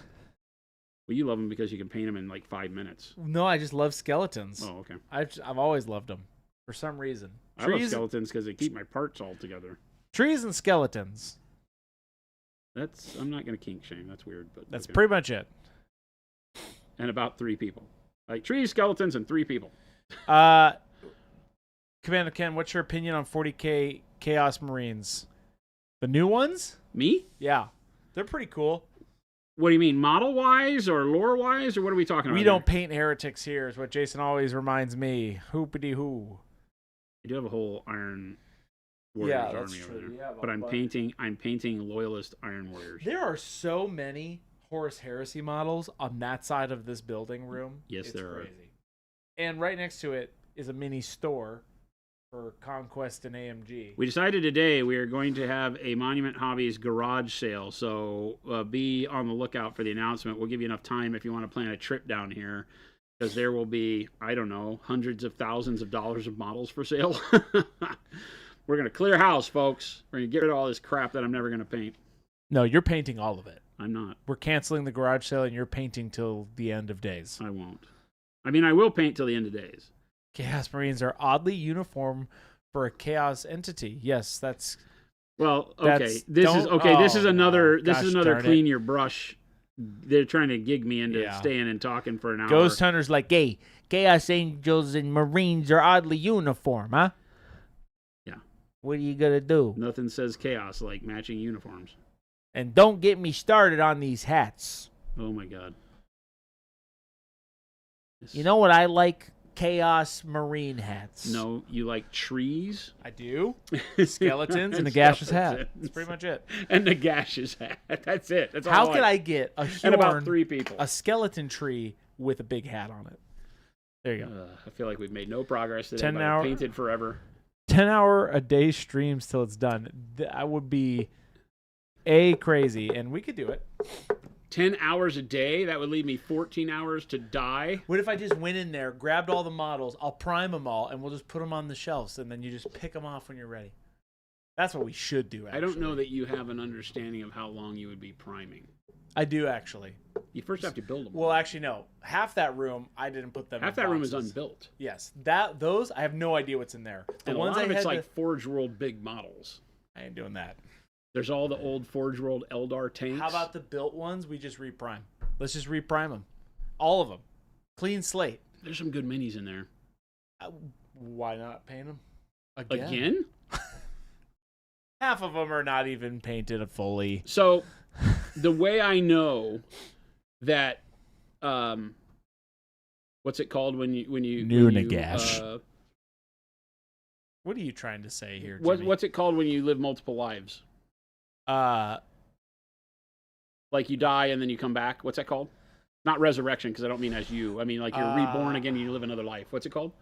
Reincarnation. So the reason I believe in reincarnation is I know that I'm paying for past sins by having to have Chris in my life. Damn. I mean, that's pretty. A duck? That's pretty rough. Why is it always a duck? Wow. You're in purgatory. You need to print a replacement wyvern for your Azag the Slaughterer. Oh, you have one? The old wyvern was great. I almost bought, when GW announced those old world orcs last month, I almost bought them. They're like made on demand. Made on demand, yeah. And you'll get them. Did you notice how long it'd take them to get you? 6 months. Yeah, I saw that. I'm like 6 months. It said it said 180 days minimum. I know. I'm like, what? 6 months. Because they're probably making them. Well, they're spinning the old. Well, they've either done those as fine cast or they're spinning the metal. I think they do them as fine cast. Okay, I almost bought them because I actually thought those models were cool. Yeah. I do like the old world orcs, like the OG ones for old world, but. And Starkey, if you don't know if you can fly out to Phoenix for the models, I'm telling you, we're going to make it fun. We're going to do something here at this old HQ building before it goes the way of the Buffalo that would be a real cool community thing. Maybe we bring in a taco truck for the day and do music. Maybe have a DJ, and then we just have this open house where you can come through, because we have a lot of stuff. And we have come to the fact that if we do have to move out of this building, it's going to be a real problem. It's that or you get a storage unit. It's going to be moving it. It's going to be a real problem because we have models from the last 10 years all piled up, longer than that. But yeah. Made to order so they don't start printing until the order count is finalized. Yeah, exactly. No, they run it for like 30 days. Jesse, and then who they this tally is it all up, and then Jason's. they start working it. This is Jason's Dante's Inferno Purgatory. That's where we're at right now. Kind of, yes. He's kind of just waiting. What did Chris do in his past life? Oh, I hadn't thought about that. Did Chris have the rough life and that's why he gets me? Or did he have a good life and so they're making up for it? Or is it vice versa or versa versa? What's that guy's name? The guy who takes. He's called dibs on Galactus, Gillenborn? Done.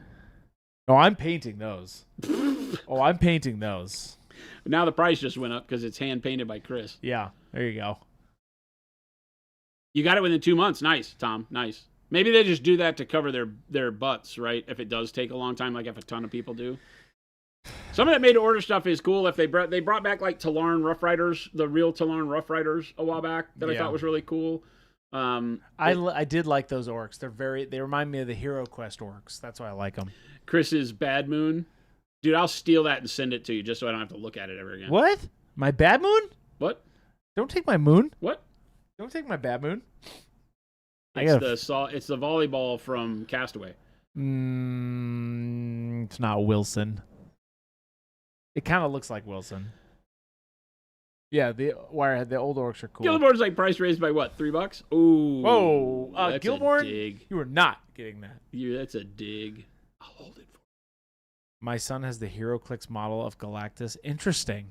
I loved HeroClix. How big was it? Yeah, I'm curious. Was it like a foot tall? It must have been huge. Their Sentinel was like this big, if I remember.